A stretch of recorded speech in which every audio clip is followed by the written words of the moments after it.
Mother of three, currently in my 30s, and this happened on Christmas Eve of last year. Around this time, my boyfriend and I had split up due to reasons I won't go into, but needless to say, it was for the best. A quick side note, I had been in several toxic relationships before, but not nearly as bad as this one. I had 3 children, all boys, one being 14, another being 7, and one being 9. With my oldest being 14, he had helped me wrap the gifts for his siblings that night, as it was already hard enough for me. For the sake of this story, I'll call him Jake. Being a mother preparing gifts alone was not easy, especially with such a short amount of time. It was around 2 a.m., and my oldest and I had just gotten finished wrapping presents and got ready to go to bed. As I was placing down the last present, Jake taps me and points to the living room window. Seeing that it was pitch dark out, I couldn't see anything but the faint snow outside. It wasn't until I looked a bit closer that I noticed what appeared to be a dark figure peering into the window. I took a step back in horror when I came to the realization that there was someone watching us. I'm not sure how my son saw him, but I'm glad he pointed it out nonetheless. Growing up, I was always taught how to deal with situations like this. I didn't freak out or anything, but I figured I'd use a more constructive approach to deal with it. I go outside with my son behind me and straight up tell the person to please leave and that they had no business being here. By this point, I was able to see that this person was actually a woman. However, there was something clearly off about her that made my son and I both feel really uneasy. We weren't sure as to what it was, but if we had to say, it had to be her eyes. She then plays stupid and begins to apologize and said that she was just trying to scare her friend.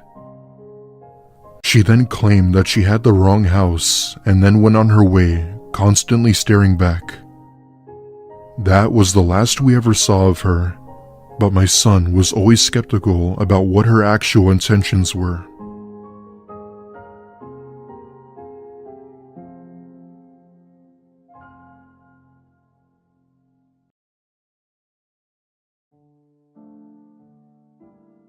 Just to give a little background information, I grew up in the deep rural South, where almost all of labor was seasonal. There was always many Hispanic families blowing through the town during the seasons, usually harvesting related. They would get to town and fill absolutely every rental and open every property in town. The economy would literally boom for 3 months straight, maybe even 4. Then the cycle would shift once again. These families would pass through generally 2 or 3 times a year, before the winter hit, and then they all moved on. The harvesting and agricultural work dried up with the winter change, and so did our buzzing little economy. So around Christmas time in the late 80s and early 90s, me, my cousins, and all my friends are having a sleepover at one of my friends' house during one of our rare snowstorms. This particular friend's dad was ex-military, had a pretty cool collection of surplus gear, namely a pair of night vision goggles. This was one of the reasons we like to conglomerate at his house. There's just always cool shit to play with. As I explained before, this is the deep South in the middle of winter, so as you can imagine, there's even less to do than normal, especially for a bunch of kids that can't even drive. We went and manned the windows so one could look out at the snowfall.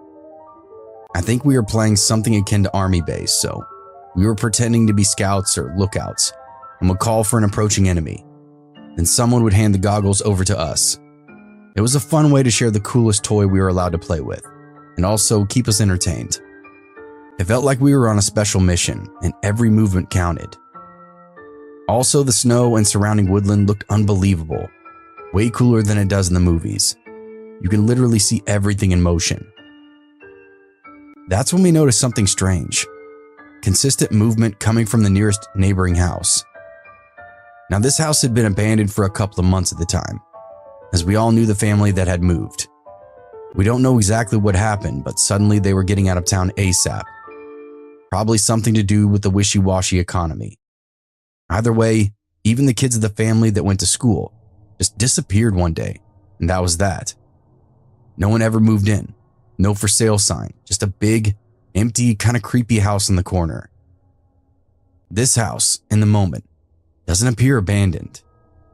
Faintly, and only with the help of the night vision goggles, we could see a light on in the attic.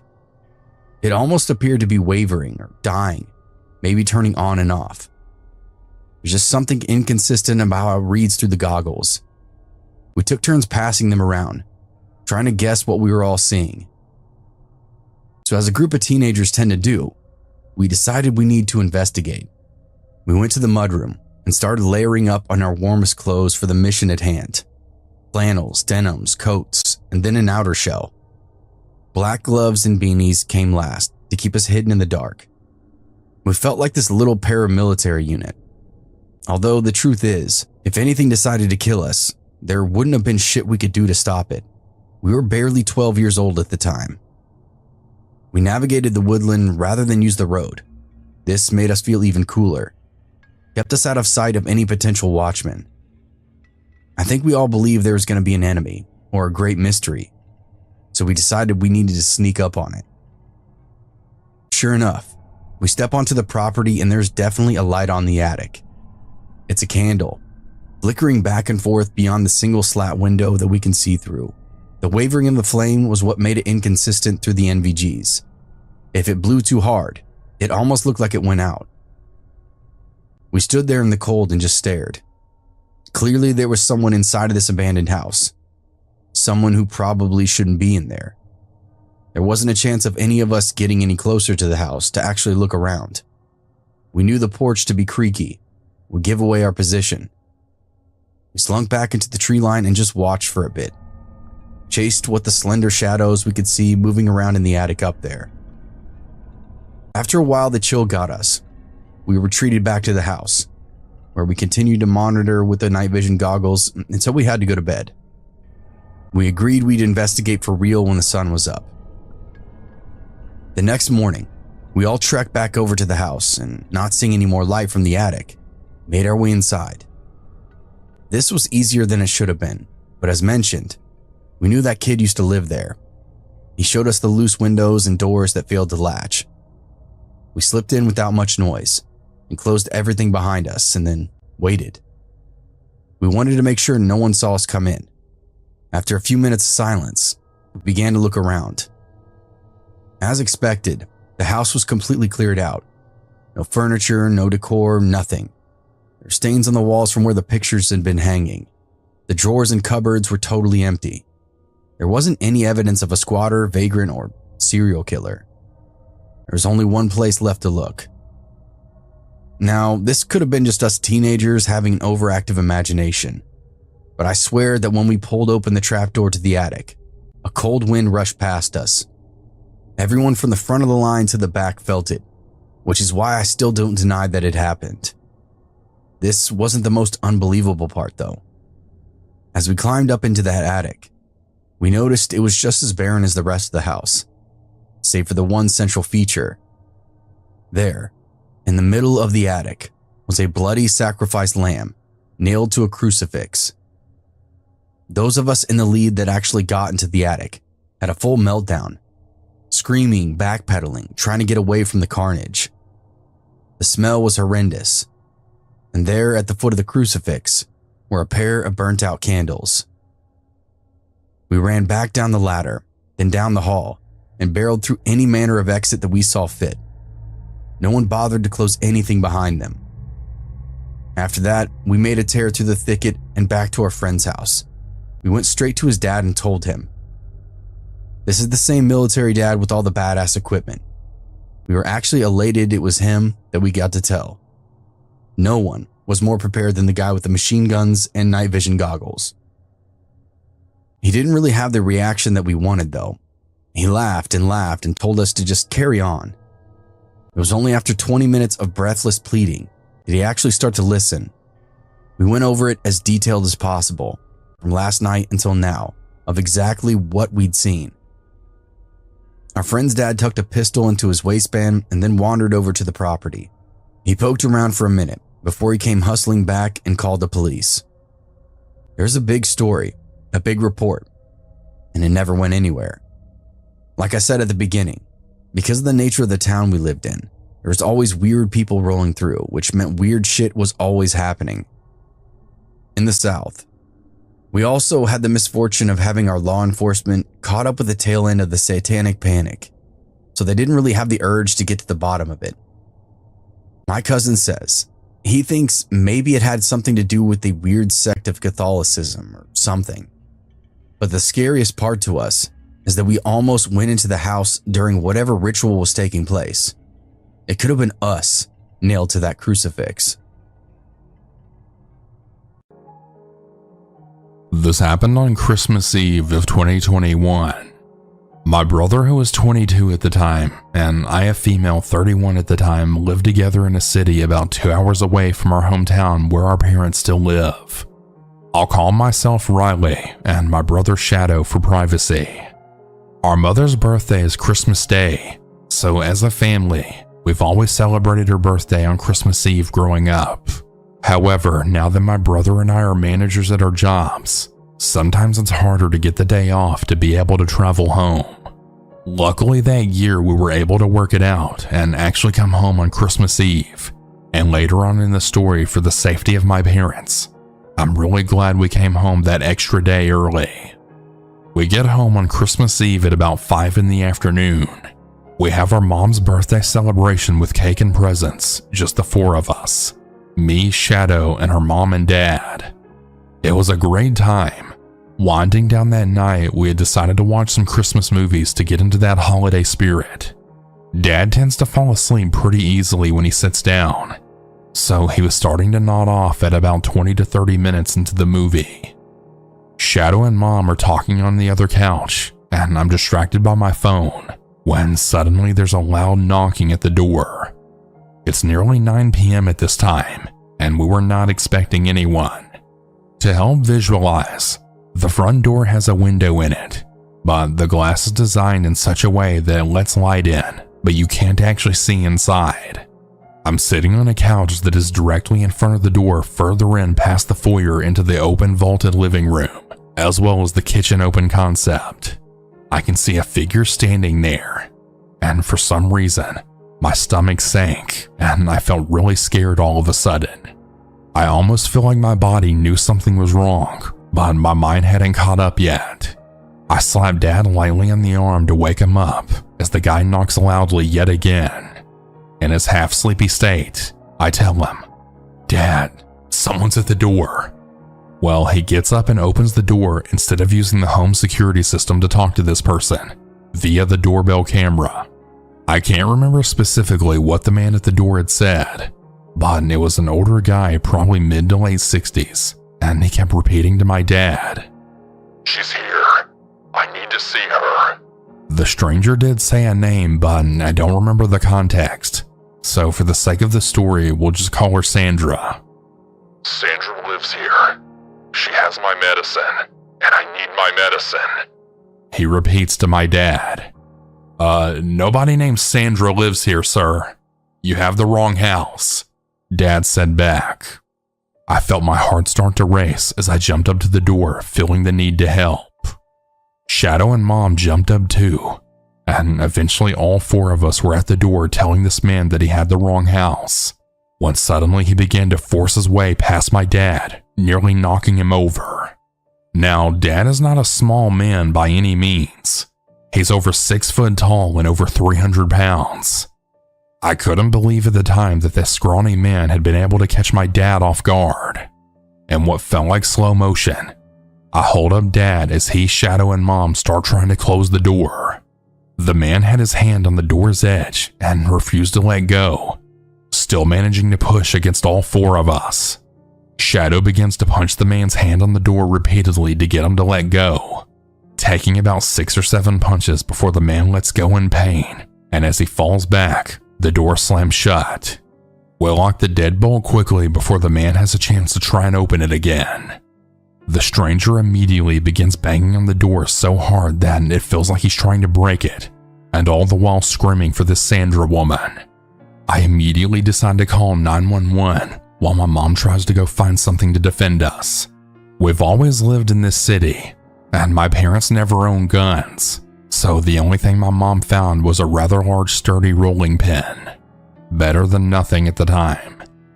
Right next to the door on the wall was the security camera pin pad, where we could see the man pacing back and forth from his car to the door to bang on it some more, still calling and screaming for Sandra. Sandra, I know you're in there, so come out. Give me my medicine. I had gone to my childhood bedroom, which was also at the front of the house, to see if I could see the guy while on the phone with dispatch.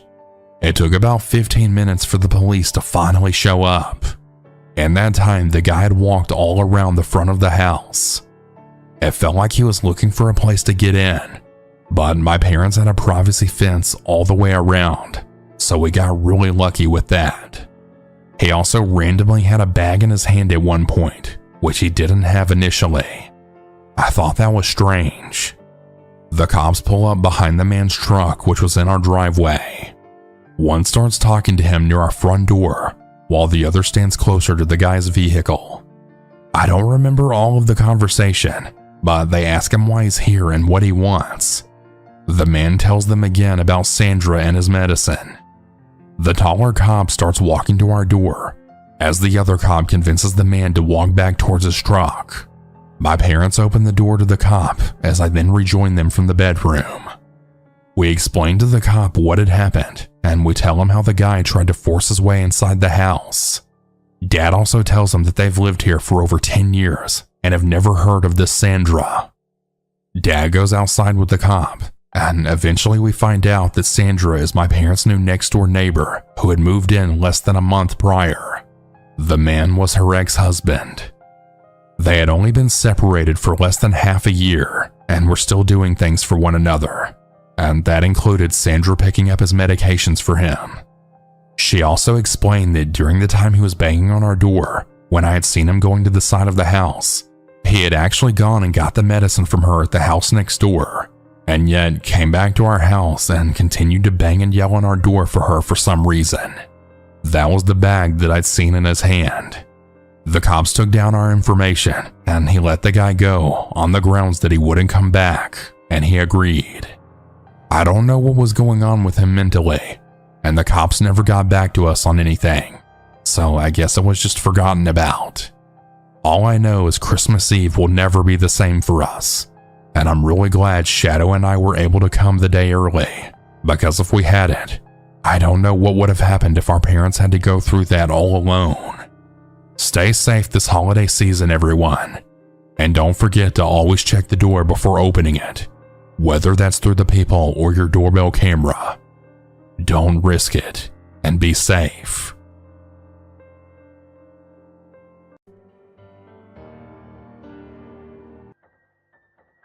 My name is Jordan, and this happened on Christmas morning of 2012. Seeing as this was about 12 years ago, I can't remember every detail, but I'll try my best to explain everything that happened. Ever since I was very young, I lived with my aunt and uncle throughout my childhood. Long story short, my mom was a major meth head, and my dad spent a long time in jail. Because of that, they were in no position to raise a kid, and that was why I went to live with my extended family. Ever since then, I felt happier around them, where they actually cared for me and my well-being. Anyway, it was Christmas morning, and me, being the excited 6-year-old I was, went out into the living room. Stocked under the tree were a bunch of presents and gifts. It was a child's dream come true. At that point in time, I ran to my aunt and uncle's room and waked them up to tell them that Santa had come. As tired as they were, they sucked it up and came out to watch me open my presents and just appreciating the Christmas spirit.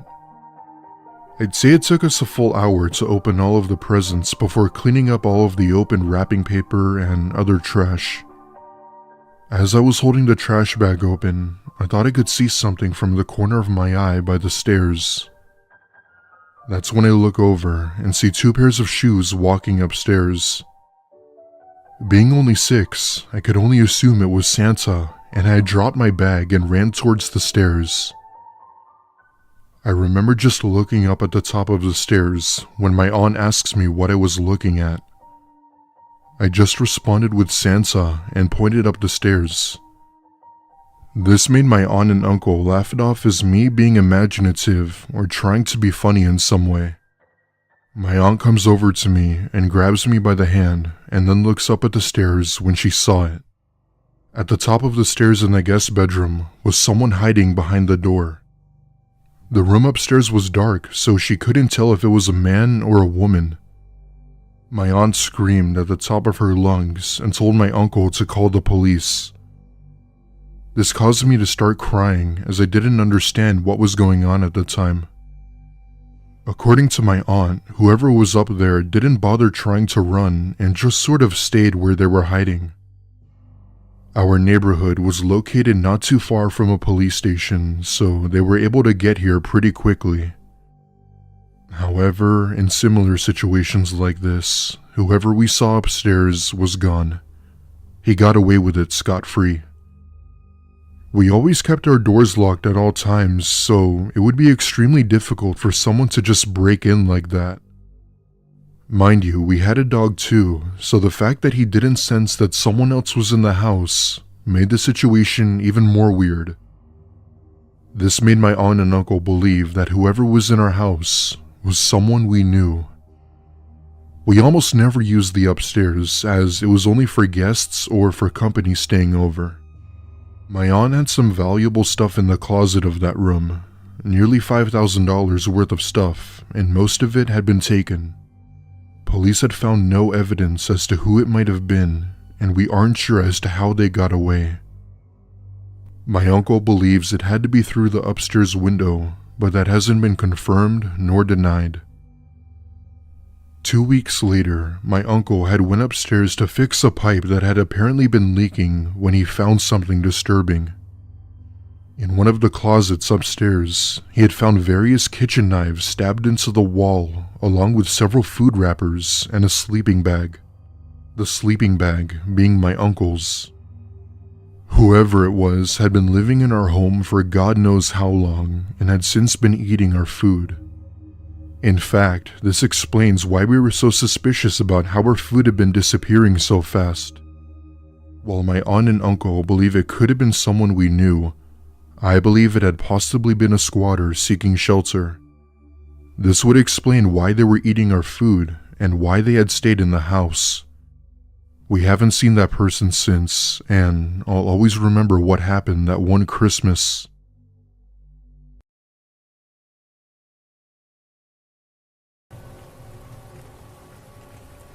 Something really creepy happened a few months ago when I was on a road trip. I found myself driving really late at night because I was trying to find a hotel.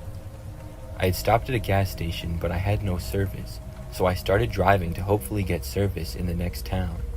However, I must have really been in a dead zone because as I continued driving, I just didn't have any service. After driving for like 20 more minutes, I took the next exit to try to find a gas station again. I still didn't have service, and at that point, I was just going to buy a map or see if the worker at the gas station knew of any nearby hotels. So after taking the exit, I did not immediately see any gas stations or anything really. I kept driving and then took another road, hoping that it would be more promising, but it wasn't. This road appeared very quiet, and very shortly after turning onto it, I noticed something strange. There appeared to be two men just sort of standing in the middle of the road. This was confusing. They did not appear to be construction workers right off the bat because they weren't wearing reflective vests or anything, and they also did not appear to be police. As I got closer, I saw that they were just wearing regular clothes. However, they both looked right at me as I approached them. I thought they might move off to the side of the road or something. Nothing appeared wrong with the street, and this was not a road that had a sidewalk on it or anything. There was woods on both sides, and it didn't seem like anybody would be out walking around there. The men stood there in the middle of the street, blocking me from passing. I came to a complete stop, and I had a bad feeling about it. I decided that it would be best to just leave, but before I did, I saw that the men were walking towards me. I lowered my driver's window a little and asked what was going on, but they didn't answer me. They just continued approaching. One of them was going towards each side of my car. I then hit reverse and started slowly backing up. One of the men went faster towards me, and I saw the other guy going to the side of the road. At that point, I turned to try to turn my car around so that I could drive the opposite way. I was far enough from the men that I didn't think they would catch me in the small amount of time that I would be stopped. So I went slightly off the road, stopped, put my car into drive, and then I started going the opposite way. By now, one of the men had gotten within 30 feet of my car, and the other was a short distance behind that. But the second man was now holding something large. I hit the gas, not knowing what it was, and started to drive away from there. In my mirror, as I was driving off, I saw the man go down and slide the object. Whatever it was slid pretty fast, and it almost reached my car, but it went off the road right behind me. That's when I realized it was probably a spike strip, the stuff that police use to pop a suspect's tires in a chase. So these guys were trying to pop my tires, but I knew that these men were not police. I kept driving away, and I got onto the next road which led to the highway. Then I tried calling the police, but I still had no service. I got back to the highway and drove down for a little while. About 15 minutes later, I finally had service again. Then I called the police. I told them about it, and they said they would go over and look into it. The men were probably gone by then though, and I never heard anything more about it. I was able to get to a hotel that night, and then continue with my road trip. This is something that still freaks me out to this day when I think about it. I'm not sure if those guys were trying to rob me or what, but I'm just really glad that I got away from them.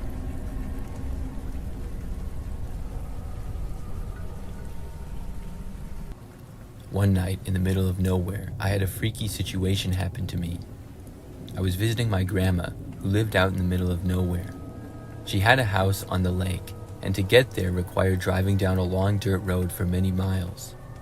It wasn't a very popular lake, so she didn't have any neighbors, the closest houses being at least a mile or two away.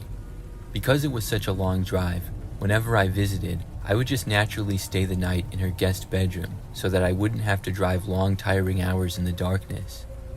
One night when I was visiting my grandma, I was sitting out on her back patio just hanging out listening to music. It was close to midnight, and my grandma had gone to bed already, so I was just enjoying the nice night air while sitting outside on my phone. Over the sound of my music, I thought I heard something banging or clanking around. There was a steady breeze that night, so I just expected it to be the wind moving something and making noise down by the boathouse. However, as the night continued, I also saw some quick flashes of light from down by the dock and the boathouse, and I knew that somebody had to be messing around down there. I was nervous because I was out in the middle of nowhere and isolated enough that there shouldn't be anybody nearby, let alone looking around down by my grandma's boathouse. I thought about calling the cops, but decided against it because it would take over an hour for them to arrive most likely. Instead, I turned off the music and went inside to grab my grandma's revolver, which I knew she kept loaded.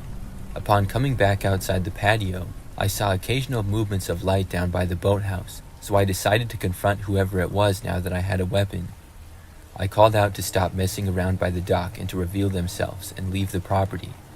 I assumed that whoever it was would simply just leave without revealing who they were, but to my surprise, the figure of a tall, skinny man stepped out onto the dock.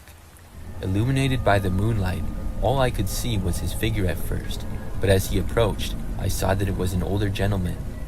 He casually began walking up the dock and towards where I was standing on the back patio, as if he had been doing nothing wrong. He didn't say anything as he slowly kept approaching, so I yelled out to stop and leave the property or else I'd shoot. I thought for sure that would be enough warning for him, but he just kept coming up the lawn towards me. I finally took a warning shot right above his head to stop him from advancing. After I had fired the shot, he put up his hands and spoke to me for the first time, saying to take it easy and relax. Fully creeped out by the demeanor of this old skinny man, I told him to leave immediately or I would shoot him. The man stood still for a couple seconds, and I thought that he might start walking towards me again and I'd have to shoot him. However, he turned back and walked out into the woods, back down to the left of the dock, and disappeared. I was worried the rest of the night and didn't get much sleep, half expecting him to come back, but he never did. I'm not sure what his deal was and why he was so comfortable and nonchalant about approaching me while at gunpoint. The following morning, I warned my grandma about it, just in case he ever came around again.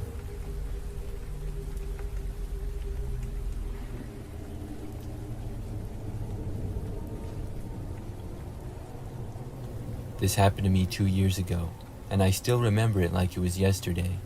I live in the countryside of Ireland, far from the nearest town, out in the middle of nowhere. It's usually pretty quiet, which is nice. Most nights, the only sounds I hear are the occasional cow escaping the field next door or my dog barking at someone walking by. But about 2 years ago, I heard something really strange. It was late spring, and the night sky was clear. I remember stepping into the kitchen around midnight for a snack. As I rummaged through the cupboards, I began to hear noises outside. At first, I thought it was just an animal, but the sounds only grew louder. I opened up the window to listen better, and I saw my dog standing by the back door. She wasn't barking, which was strange because she usually barks at anything, especially animals. Instead, she was focused on the forest behind our house. The noise was hard to describe, but it was like metal being scraped, but it had a croaky quality to it. I didn't like it, and the fact that my dog was scared made me uneasy, because she was a big dog and not easily frightened. I couldn't understand what could be out there, so I decided to bring her inside and go to bed. But as I lay in my room, the sound seemed to follow me. It shifted to the front of the house, which didn't make sense. I shut my curtains, hoping to block out whatever was outside. Just as I got comfortable, I heard a tap on my window. It was soft at first, but then it became a steady tapping noise. It sounded like stones being thrown against the glass. I stayed under the covers, just listening and hoping that it would stop. It went on for what felt like an eternity, but eventually I fell asleep. The next morning, I mentioned the night to my neighbors. That's when I found out a man had moved into a house just around the corner. They said he wasn't exactly a law-abiding citizen, and he had a history of trouble with the law, so much so that whispers about him being a drug dealer floated around. About a month later, a massive stash of drugs was discovered in a shed nearby, and we never saw that man again after that. Thinking back, I can't shake the feeling that he might have been trying to scare me that night while he was high or something, but it was just all so strange. Like, how did he create that sound for hours? And how did the sound move around the outside of my house so quickly? What unsettled me the most was the thought of what could have happened if I had gone to check on the noise. I'm still not 100% sure of what it was, but it freaked me out.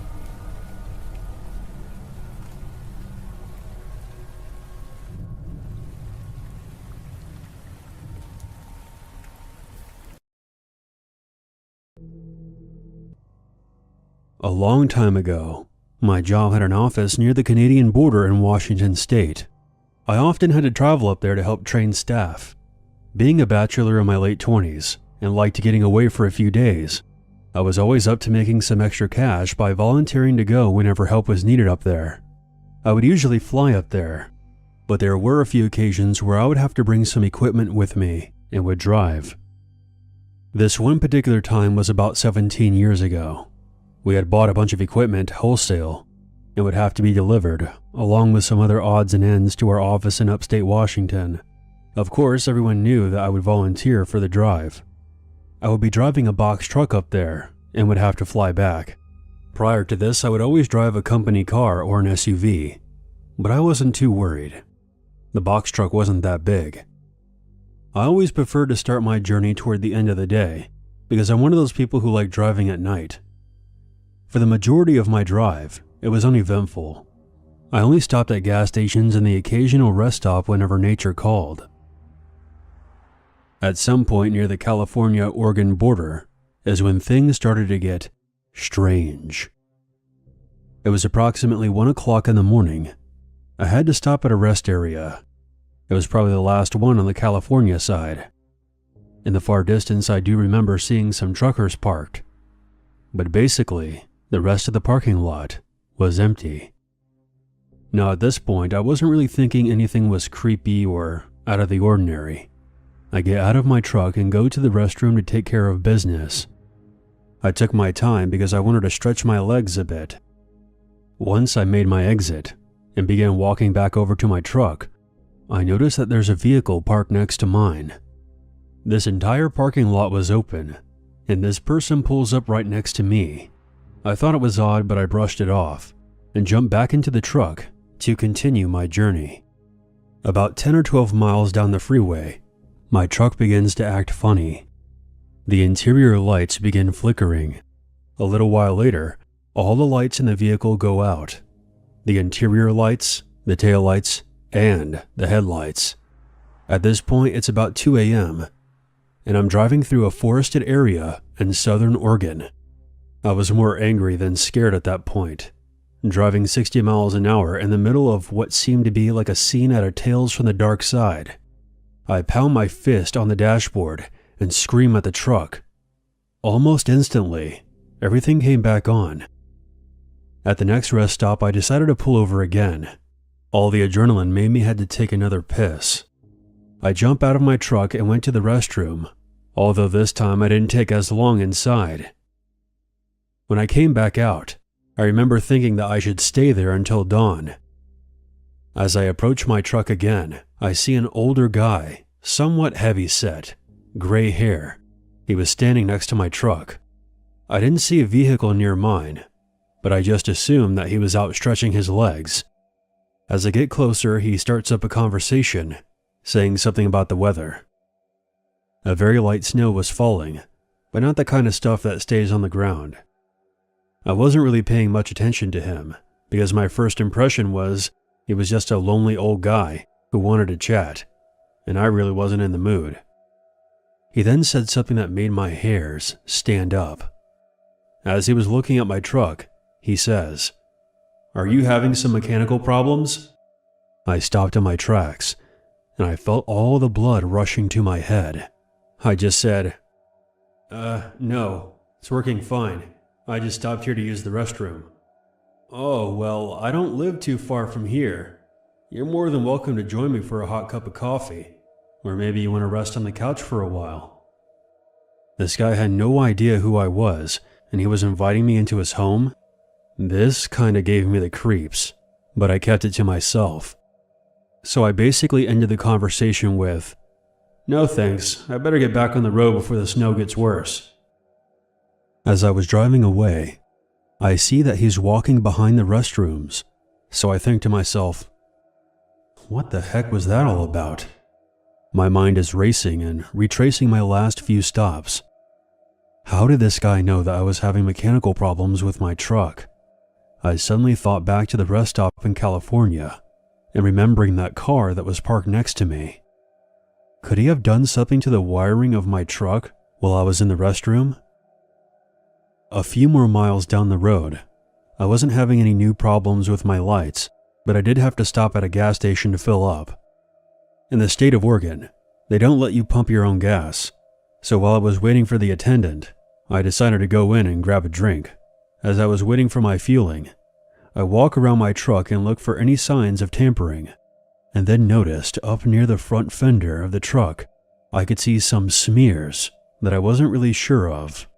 I just told myself, "You're just freaking yourself out." As soon as the attendant filled up my tank, I jumped back into the truck, and just as I was pulling out of the gas station, I see a car parked in the corner of the gas station's parking lot. Someone was inside, staring at me. I tell myself that I'm just being paranoid, but this car looked a lot like the one that I had seen in California. Was that old man following me? Was he waiting for the right time and place to sabotage my vehicle? As I continued driving, the snow became a bit more concerning. I didn't grow up in an area that had heavy snowfall, but I did have a little bit of experience driving in the snow, but not enough to know when things became too hazardous. I looked out my rearview mirror and see a pair of headlights trailing behind me, which was odd because most drivers just passed me up, but this person was tailing me. I was already going well under the speed limit, and I slowed down a bit more, but still, the driver was not passing me. I was approaching Portland, Oregon. It was still dark out, and the snow was still lightly falling. I decided that I would pull over again, and maybe the car that was behind me would pass. I take the next exit, and in front of me is another gas station with a patrol car parked out front. I immediately pulled up next to the cruiser and got out. There was a lady police officer there, and I start making a conversation with her about the snow and the expected conditions. I was thinking about telling her about the car behind me, but suddenly I felt kinda silly about it. What was I going to say? "Hey, officer. I think I'm being followed by an old man who may or may not have done something to my truck."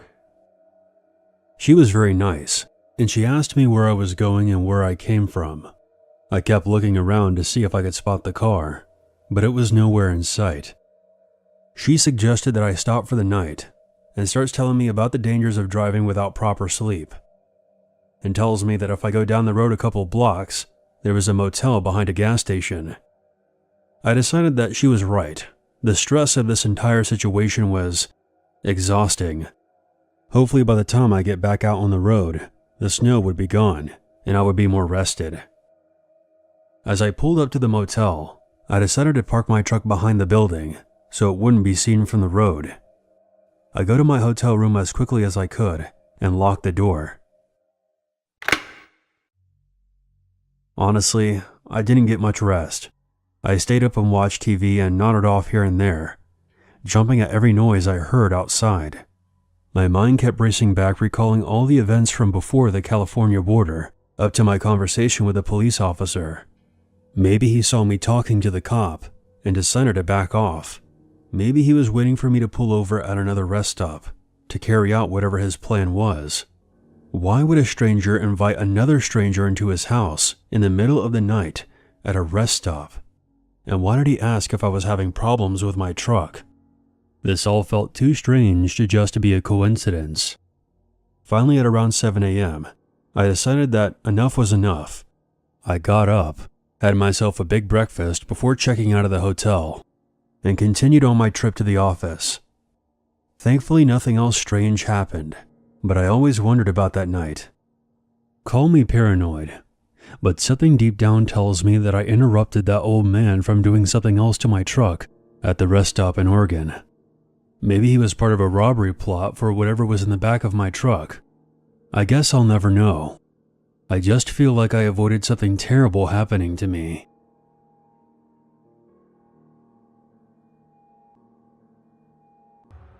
This happened back when I was 8 years old.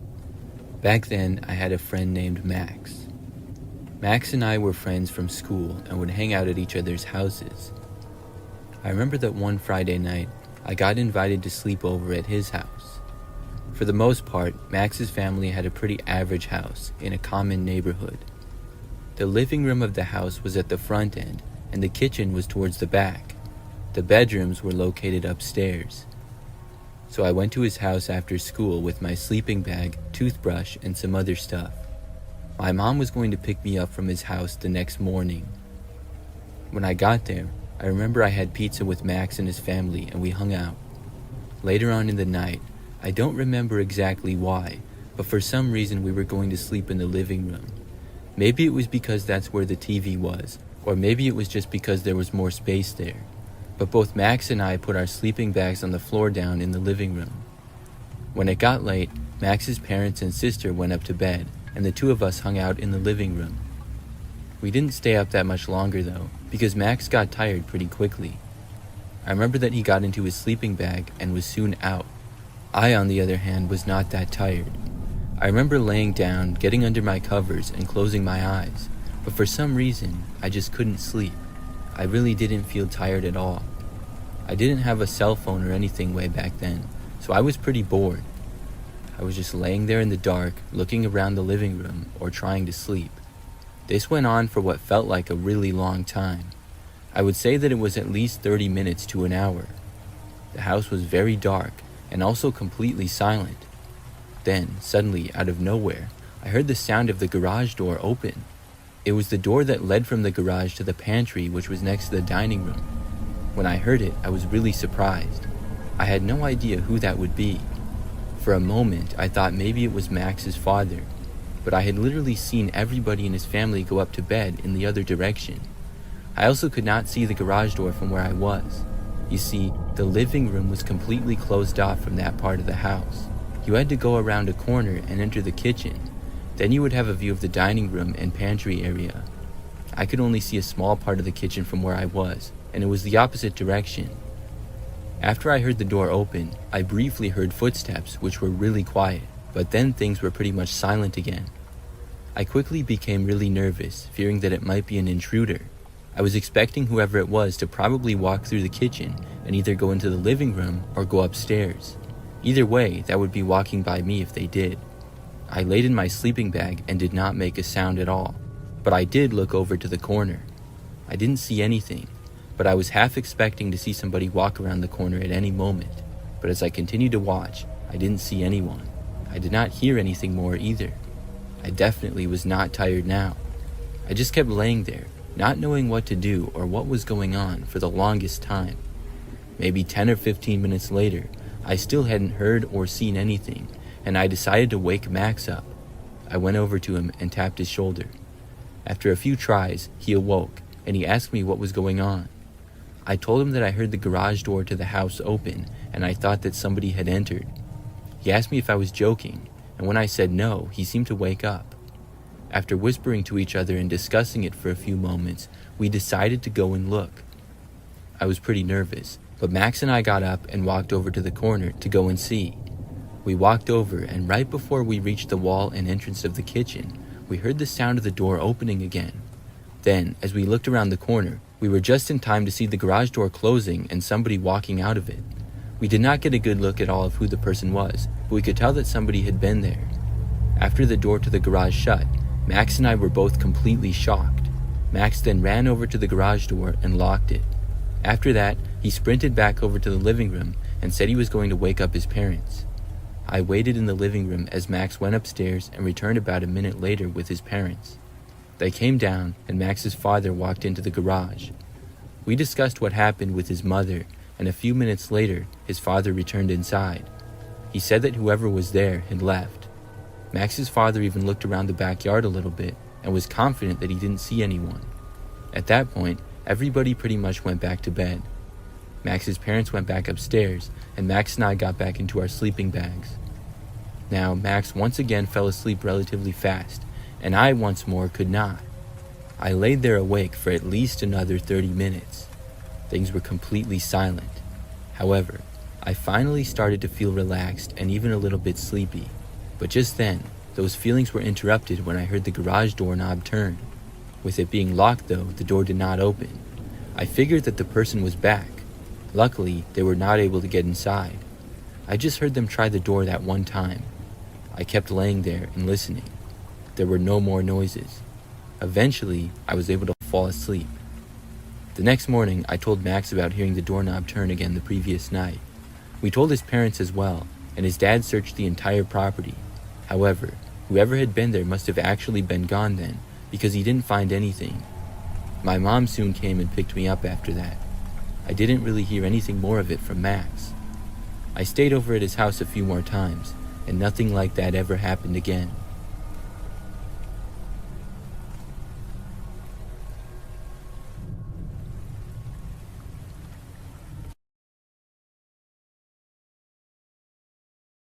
This story is more of an urbex experience. However, it did happen during a sleepover.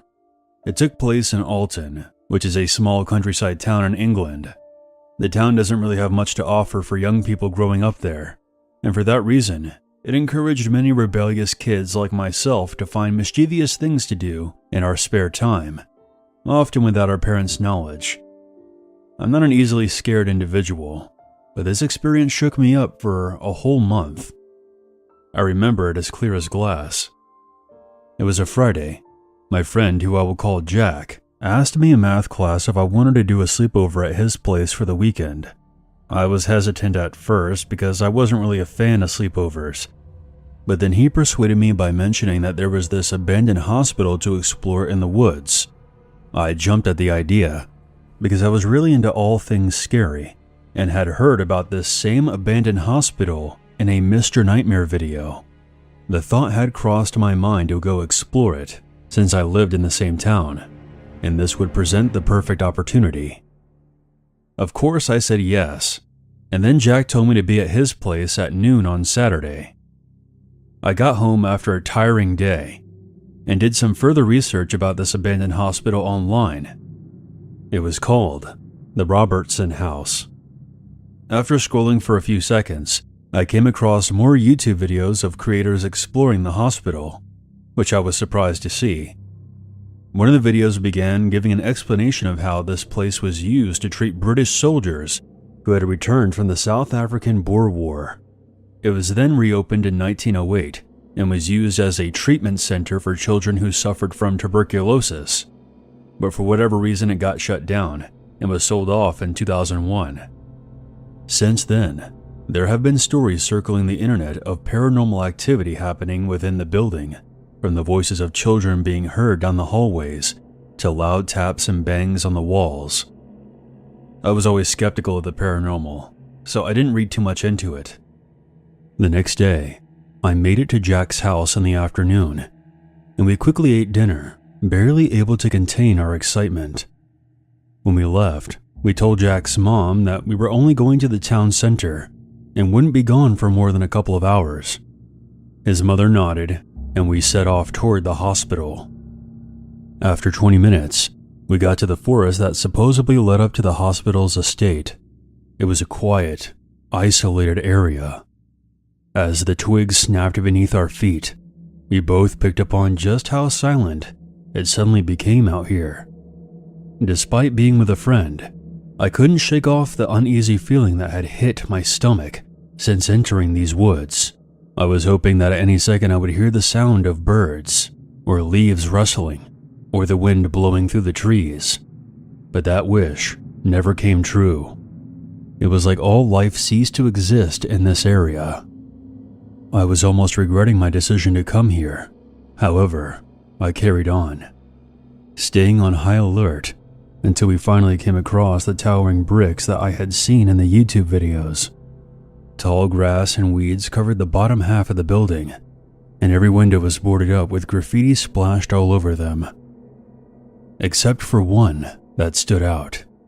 It was like being in a scene in the show, The Haunting of Hill House. Jack strolled ahead of me because he could see that I was losing my confidence. He told me, "The entrance is this way," and pointed toward the one window that hadn't been boarded up. Jack climbed inside first, being careful not to cut himself, and then I followed. We both stood by the window preparing our phone flashlights before slowly stepping into the dark hallway. I noticed more graffiti littering the walls, as well as spider eggs hanging from the doorways, which Jack pointed out to me and jokingly said, "You do not want to crack one of these open." I was too fearful to laugh in the moment. We both noticed that there was a door in the hallway that was halfway open. I pointed my flashlight to the aperture, and that's when Jack dared me to walk in there without my phone, to which I strongly declined. I said to him that if anyone was going to go in there alone, it would be him. He agreed to do it, but not without calling me a massive coward for refusing. I watched nervously as he approached the door, pushed it open, and then turned his phone light off. I then saw his figure slowly disappear into the room, and then an eerie silence followed. I waited outside clutching my phone, thinking about calling it a night, when suddenly I heard Jack yell. I heard genuine fear in his voice, so I knew he wasn't joking around. I swiftly rushed in and saw Jack in the middle of the room, looking down at his feet with his back to me. I asked him what was wrong, and when he turned to look at me, I could see a look of pure fear in his eyes. He signaled to me what he was staring at, and when I saw myself, my blood ran cold. Inches away from Jack's feet was a pile of bird carcasses stacked on top of each other. Some were old and decomposed, while others looked fresh. We heard what sounded like hooves crashing down above our heads.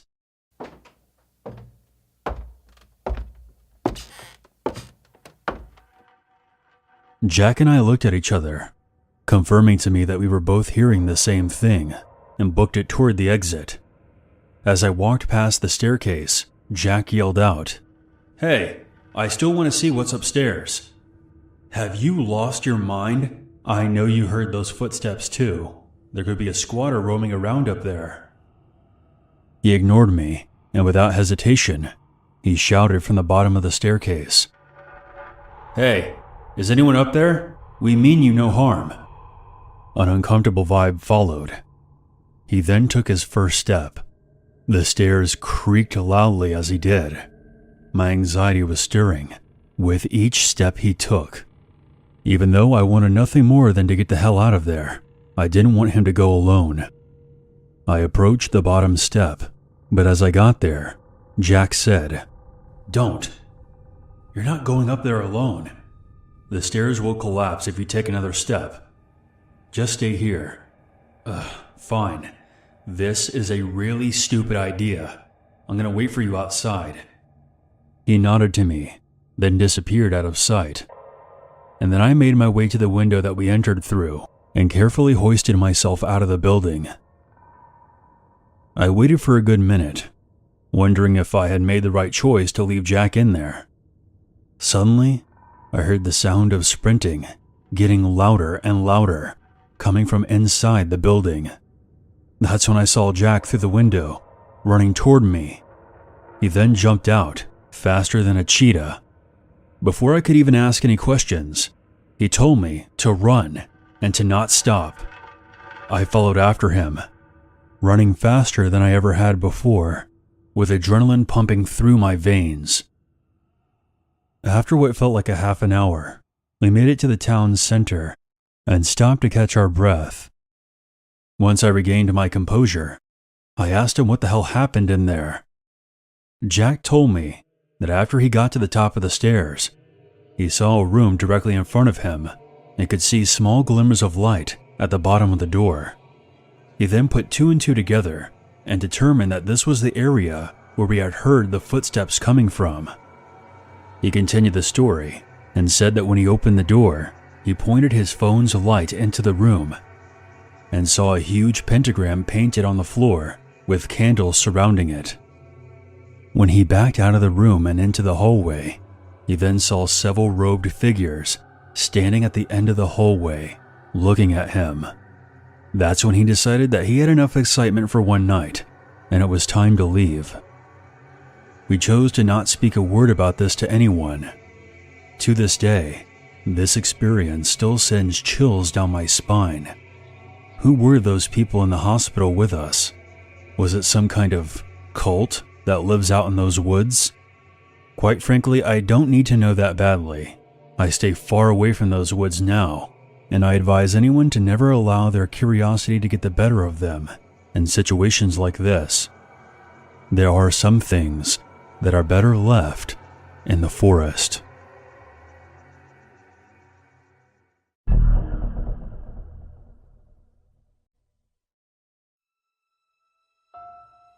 When I was around 10 years old, I had been invited for the first time to a sleepover at my friend's house.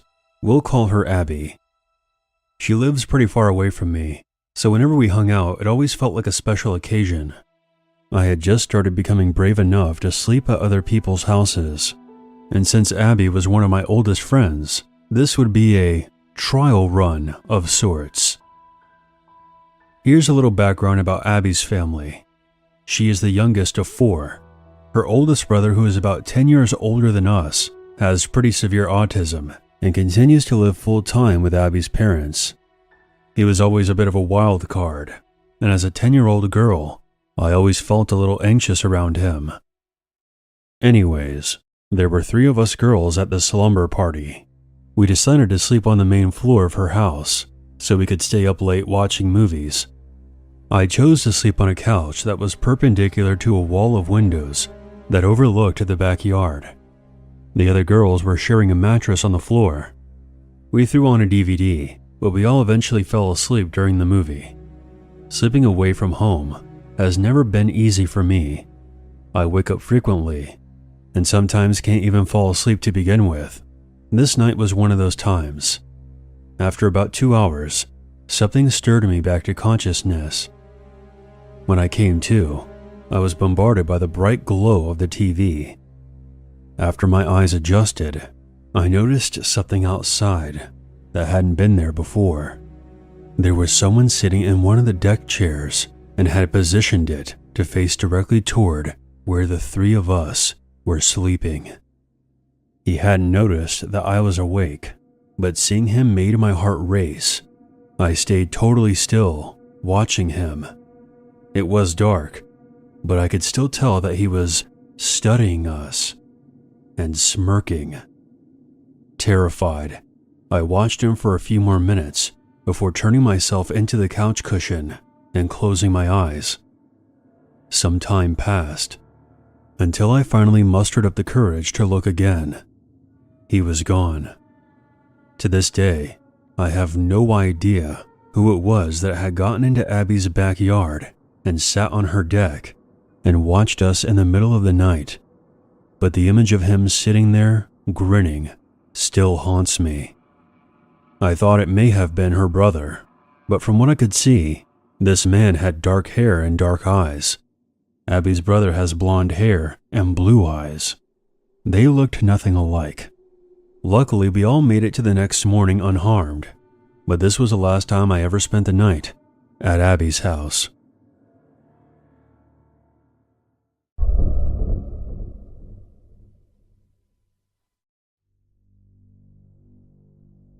I was 11 years old when this occurred. It was a weekend, and I was supposed to spend it at my friend's house. For 11-year-old me, this was very exciting. Having been slammed with schoolwork the entire week, I was to spend what I believed to be Friday night sleeping over, and the entirety of Saturday, and would return home that evening. What made it even better was the fact that her parents had an event they could not avoid, and trusted us to stay in their 2-story house for the 6 hours they would be gone for. Back then, the idea of spending the whole night alone with my friend was great. No interference, and a whole 6 hours of games and movies on their huge TV. But it turns out, my friend had other ideas. I arrived at her house just short of 8 p.m. It was already pretty dark out, and her parents had waited for me to arrive before telling us about the emergency contacts, dinner, and such. They also reminded us to make sure their 4-year-old Labrador was inside by a certain time, as it was supposed to rain later on, and his kennel had a few loose panels which leaked when it rained. After they left, we watched a few shows, had dinner, and were chilling in her living room playing cards. That's when Sid, my friend, had the ingenious idea of exploring a fenced-in plot of land that was just down the street. The area was overgrown with plants and weeds. We got the dog inside, grabbed the keys, and left the house to make the short 10-minute trip. It would have been around 10 p.m. by this point. In retrospect, this is where we still had a chance to avoid this particular encounter, but being the curious and daring 11-year-olds we were, we ventured out anyways. Rather uneventfully, we arrived and climbed over the fence. Luckily for us, the fencing was run down enough in certain places for us to make it through pretty easily. Once inside, Sid suggested that we sit a few meters away from each other for as long as we could, until one of us was too scared to continue. Remember, we were both 11. This was our idea of fun. We faced each other and walked backwards until there was just enough light to see the general silhouette of the other. After what seemed to be a good 10 minutes, I saw Sid rise up and start walking toward me. She seemed to be walking rather fast as well, jumping over rocks and debris at a daring pace, even getting cut by some thorns in the process. She came up to me, and just as I was about to laugh at her and call her out for being scared, she told me to get up because she had to go feed Shaggy, the Labrador. I remember being very confused because her parents had already filled his bowl with food before they left, but I saw the look on her face. I had never seen her this pale before. It looked like she had just seen a ghost. So without asking any questions, I said okay, and we made our way back over the fence, albeit in a very tense and quick manner. The moment my feet touched the ground, I felt Sid grab my arm, and we began sprinting down the street. To put things into perspective, I had a bruise where she grabbed me for the next 2 weeks. We ran like hell. arriving at her house and went through the metal gate in her front yard. She handed me the house key and told me to unlock the front door while she deadbolted the gate's various locks. It was at this point I was starting to panic. Well, we got into the house, where Sid then proceeded to run around, locking and closing all the windows and doors, as well as pulling the curtains shut. I was very confused as to why she was doing all this, and so was Shaggy, who just stood there watching her. After about 10 minutes, she came back into the living room. With a very intense expression, she explained to me that the reason that she had done all this was because while we were sitting apart back at the lot, she happened to glance a few meters to my right and saw a figure crouching behind some bushes. She thought she was imagining it at first, until it crept closer to where I was sitting. They seemed to be unaware that she was watching them. She didn't want to startle me or let the person know that she had seen them, so she made up the story about having to feed her dog so we could get out of there without alerting the figure who was still crouching there. After hearing this, I was quite shaken, and we hugged for a few minutes, deciding not to tell our parents, as they had very much warned us not to go out, and we didn't want this to be the last sleepover we had together. So we thought it was best to keep this to ourselves. We peeked out of the window into the streets, which seemed to be empty as far as we could see. We put this event behind us and decided to continue having a fun sleepover. I would love to say that this is where things ended, but what happens next has stuck with me to this day, and I still get scared just thinking about it. To give you an idea of the layout of her house, a concrete wall surrounded the home. It had one entrance in the front where the metal gate was. The house itself had 3 potential entry points. The obvious 2 are the front and back door. The third was an exterior basement entrance. Those of you who live up north will know what I'm talking about. It looks like a cellar on the side of the house. It had a metal door with an inside lock. So an hour or so after the incident, we were upstairs in Sid's bedroom playing games on her computer when we heard the dog barking downstairs. Shaggy was growling at something. Keep in mind that her dog was mostly friendly. He rarely ever growled or barked aggressively. Sid went to go check on him. When she returned a short time later, she informed me that the dog was standing near the front door, growling. We were very confused. This was unusual for him to do. We thought maybe a stray dog or cat might have wandered onto the front porch or something, so we decided to go to the balcony that was attached to her room, which overlooked the front yard and out into the street. Instead of seeing what we assumed to be a stray animal, we looked down to see someone standing in the front lawn. In the very limited light we had, we could make out heavy layers of clothing and a head full of hair that looked very matted. Shaggy had joined us on the balcony and was wanting to be let outside. We crouched, and just as we were about to discuss what we should do, we heard what sounded like the front door rattling, as if someone was trying to open it. We crept back downstairs, only to realize that the person was now at one of the windows next to the door and was trying to open it. The realization hit that they were trying to find a way inside by going around the perimeter. Just as we were about to retreat back upstairs, my friend grabbed me again, and in a hushed tone, she told me that she had forgotten to lock the basement door. We both looked at each other. If the intruder managed to get inside the basement, there would only be a flimsy lock on the inner basement door, separating us from him. At this point, we heard more windows being shook behind the house.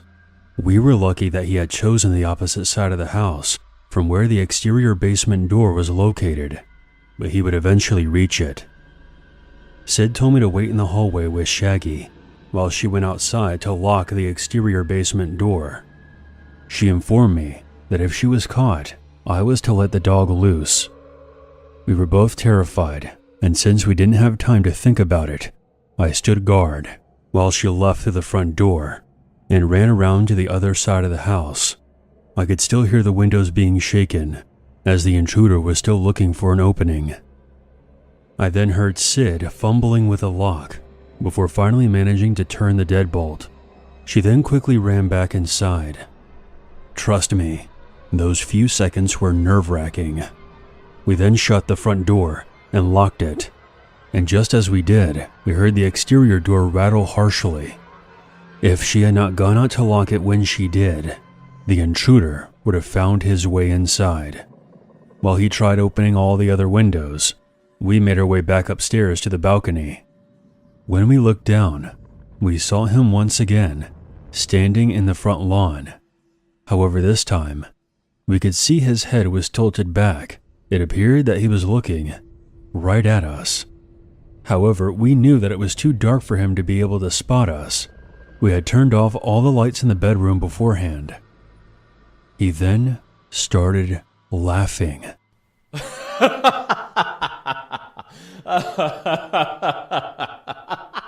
He then got down on all fours and crawled around the front lawn of the house, all the while still laughing like a lunatic. In retrospect, this was a very disturbing individual. We should have absolutely called the police, but being the terrified 11-year-olds we were, we still didn't want to get into trouble. We had led this crazy person back here by breaking the rules. He continued crawling around for nearly half an hour. He then stood up, then made his way over to Shaggy's kennel in the corner. He used it to hoist himself over the wall and jumped down on the other side. We were still standing on the balcony, waiting and listening to see if he would return. But fortunately, we had seen the last of him that night. At around 2 a.m, her parents finally returned. The next day, they were very confused as to why all the doors and windows were closed and why there was mud on the front doorknob. We told them that we were playing hide and seek and we wanted the house to be as dark as possible. We should have told them the truth. Although we were scared, we didn't understand just how dangerous this situation was. God only knows what that man would have done to us if he had managed to get inside. I'm a 24-year-old male, and this happened to me a few years ago when I was around 21. I remember because it was shortly after my birthday in December. It was really cold outside and there was snow on the ground as we had just had a snowstorm pass through our area. I lived with my parents at the time, and my mom is not really a fan of driving in the snow, so she asked me if I could drive her to the gas station for her to pick up some cigarettes for her and my dad, as well as a few other items they might have needed. I said sure, as I wasn't really doing anything at the time, and I grabbed my keys, then following her to the car. I remember the cold air hitting your face pretty hard that night, so it had to be at least around the teens, which made the snow and whatever else was on the roads really slippery. This is important to know for later on in the story. The nearest gas station was about 5 minutes away from us, but given the conditions of the roads, it took us about 10 to get there. Once I was able to park the car, my mom got out of the car, then made her way inside the store. From where I was parked, I could see her inside the store standing in the line that was leading up to the register. I kept the car running as it was really cold and I just didn't want to be sitting in the car without any heat. I was browsing on my phone while waiting for my mom to get done, and right around that time I had seen her finally approach the register. There was a black truck that pulled up into the parking spot right next to my car. I found this a bit unusual given that the parking lot was empty, so there was really no reason for them to park right next to the spot where I was. But I kinda just chalked it up to them wanting to be as close to the entrance as they could, given how cold it was that night. No one got out of the car at first, but I didn't even notice this until I looked up to see my mom walking out of the entrance back to the car. I glanced over to the truck's passenger side window, and I could just make out a figure sitting in the passenger seat, and they were facing in my direction. My mom opened the door, then got inside, before then asking me what I was looking at. I told her about the truck pulling up well over a few minutes ago around the same time that she approached the register, but that nobody had gotten out. She first chalked it up to maybe they were just waiting for someone inside the store to come out, But when I mentioned seeing a figure in the passenger side of the car looking towards our direction, she then began to sense why I was so spooked out by it. She told me to just back out and get out of there, and that we didn't need to worry about them once we drove off. As soon as I put the car into reverse and then began to back up, the passenger door swung open and hit the side of my car. A tall, very built man stepped out from the car as soon as the door made contact with my car. I hit the brakes as soon as I felt the contact, and the man stood there before throwing his hands up at me and then staring in my direction. I didn't really know what to do, as I'd never really been in any sort of accident before, and my mom was sitting right there next to me and could see as well as I had that the door had not been opened until we had already started moving. The man slowly walked up to my window and just stood there. I cracked it very slowly, and I told the man that I was sorry, but that I didn't see the door open as I was backing out. For a brief moment, he didn't really say anything. That is, before he simply asked, Roll down your window a little bit more. I can barely hear you. I knew this couldn't be true, as it was really quiet in that area, and I wasn't even speaking in a low tone. I told him that I'd prefer to keep it cracked, as I really didn't want to let cold air get into the car. This really angered the man, and he immediately spoke in a more angered tone now. He was telling me to roll down my window yet again. I again told him no, and this is when things then took a turn for the absolute worse. Without any warning whatsoever, the man smacked my window really hard with his hand. Startled, I immediately jumped back and rolled the window up. My mom was right beside me, just absolutely yelling for me to just back out and leave, but I was really afraid of hitting the man in the process, as he was still right next to my car. The man kept smacking my window really hard a few more times before he then tried punching it. It was right at this point where I realized that if I didn't get my mom and I out of there fast, this guy was definitely going to hurt us. I could see the cashier inside the gas station heard what was going on, and he looked to be on the phone with what I could only assume was the police. But there was absolutely no way I could wait for them, as the man was now both punching at my window and now kicking my door. It was like some switch had been flipped on in this man's head, and he had just totally lost it. I told my mom to hold on as I put the car into reverse again and backed out of there as fast as I could, just barely missing the guy by a few inches. I pulled fully out of the parking spot before the man ran out in front of our car and slammed his hands right on the hood.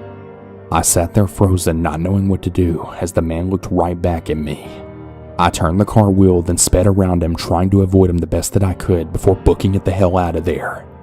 After that, I honestly thought that was the end of it. But as we made our way down the road to a stoplight, I was able to see headlights that was fast approaching from behind our car. And once it was close enough behind us, I could then see that it was the same truck the man was in. There appeared to be two people inside of it. I assumed the man I encountered must have been the passenger, and I guess the driver was someone I hadn't noticed before. I told my mom that it was them behind us, and she started to freak out and call my dad, then letting him know what was going on. We were still probably about 10 minutes away from our house given the road conditions, but I knew that there was no way that I could get us back to our house in that amount of time before these guys tried to ram us off the road, or whatever else they had planned for us. My dad told my mom for us to attempt to head back towards our house and that he would try and meet us halfway in his truck. She told me this, and I agreed that this had to be our best option, given that I couldn't turn around and head back to the gas station still not knowing if the police had even been called or not. So once the light turned green, I punched on the gas and sped off. I'm gonna be completely honest.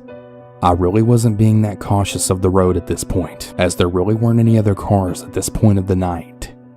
There were a few times where the car slid from the ice on the road, and I knew that it would only take one turn of the wheel to lose control, but I wasn't going to slow down and let these guys catch up to us. After about a few minutes of driving, we were able to see headlights right in front of us on the other side of the road. I was thinking that it had to be my father, and as we got a little closer, we were able to make out his truck beyond the lights. Very surprisingly, the truck was still behind us, still keeping pace with me given the road conditions. I could see my father cut across a midsection of the roads and then stop shortly off the side of the road. I started to slow down right as we approached and then pulled off to the side of the road, the truck still following me. As I came to a stop, the same man from before that was in the passenger seat hopped out of the car, then started making his way to our car. The driver opened his door, but before he could step out, both of the men stopped dead in their tracks at the sound of my father's voice. I suggest the both of you hop back in that car and drive right on out of here before I put a bullet in the both of you. I could see my dad walking out into the light, radiating from both his and my headlights. He had his 9mm pistol pulled and aimed right at the man's head as he stood right next to my car. I pretty much just watched as both of the men just stood there for a brief moment as my dad slowly inched his way towards them. The man then very slowly backed away towards his truck before then speaking to what I assumed was my father. You're really lucky you got here when you did. The man laughed and jumped back into his truck before it quickly backed out and drove off in the other direction. My dad walked to my window and he asked me and my mom if we were okay. I remember telling him that other than being scared shitless, I think we were fine. Shortly afterwards, my dad followed us back home just to make sure no one else followed us. I really have no idea what those men's intentions were or why the man acted the way he did. All I know is that if I hadn't reacted how I did to get my mom and I out of there, I just really hate to think what those men would have done to us.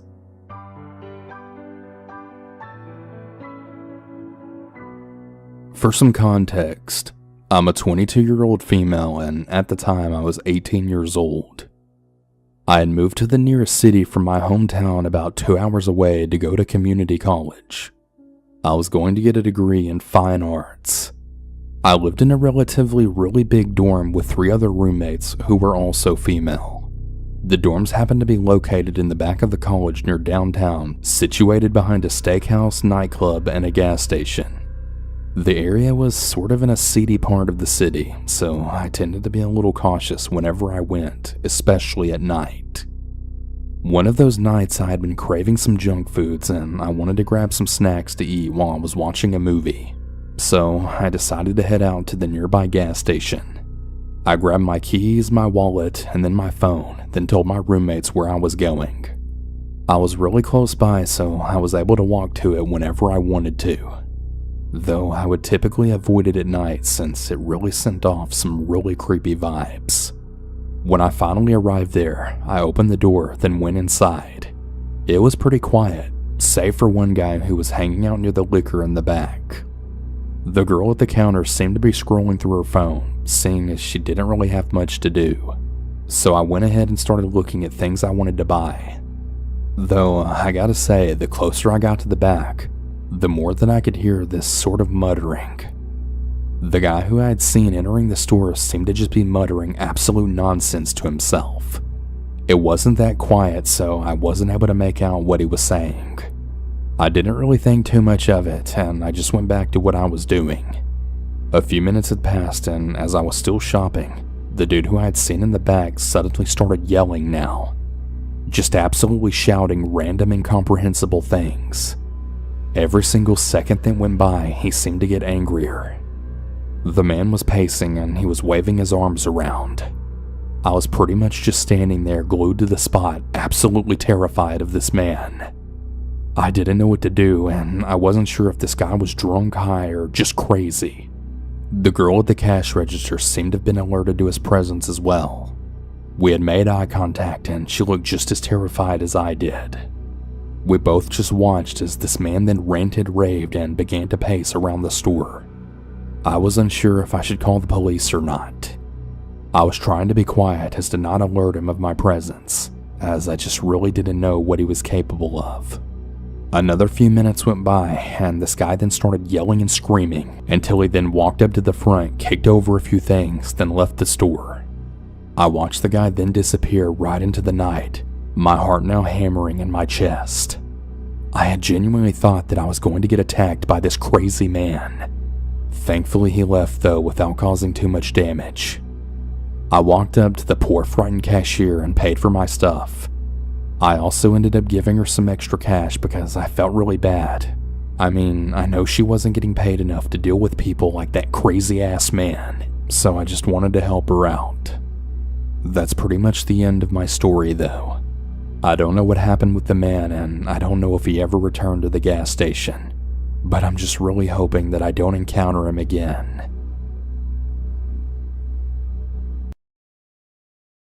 When I was 18 or 19, I decided to go metal detecting this park that was in the heart of the ghetto. Saying that this place is in a bad part of town too is really an understatement. There are regular shootings that occur at it, and the parking lot around the area is filled to the brim with dirty needles. And maybe I was stupid for detecting at this location, but I guess I just didn't care. I mean, I'd previously hit the spot and helped this old bum find a missing piece from his bicycle. But anyway, when I went here this time, it was like 4:30 in the morning. I drank like 8 cups of coffee and had this beat-up, rusty 1980s bounty hunter metal detector that my grandpa got at Radio Shack and left to me when he passed away. And I started on one side of the field and began moving across it in a sort of rust-a-scan sort of pattern. I found mainly just Corona caps, pennies, and sprinkler parts at the end, but I was at about the middle of the field and got a hit that seemed like it could have been a dollar coin or a ring or something, so I started digging it. I dropped my detector on the grass and pulled out this really big knife that I had to start cutting a plug, and as I was digging, I sort of looked around me every few minutes to keep a good view of my surroundings. At one moment, I looked behind me and noticed that this older, heavy-set black dude sort of looked a bit like Wesley Willis, who was super far away from me, was starting to get a bit closer. I assumed that he was just a guy at the park, so I kept digging, but kept my eyes on him. It's worth noting too that he couldn't have seen my knife from the angle that he was at, just my detector and bag of findings. He started getting closer and closer to me, and I got really suspicious at this point. I started wondering what his deal was, and I don't think that he saw I noticed him, because just then, he started charging me, like running full force towards me as fast as he could, with his eyes aimed at my gear.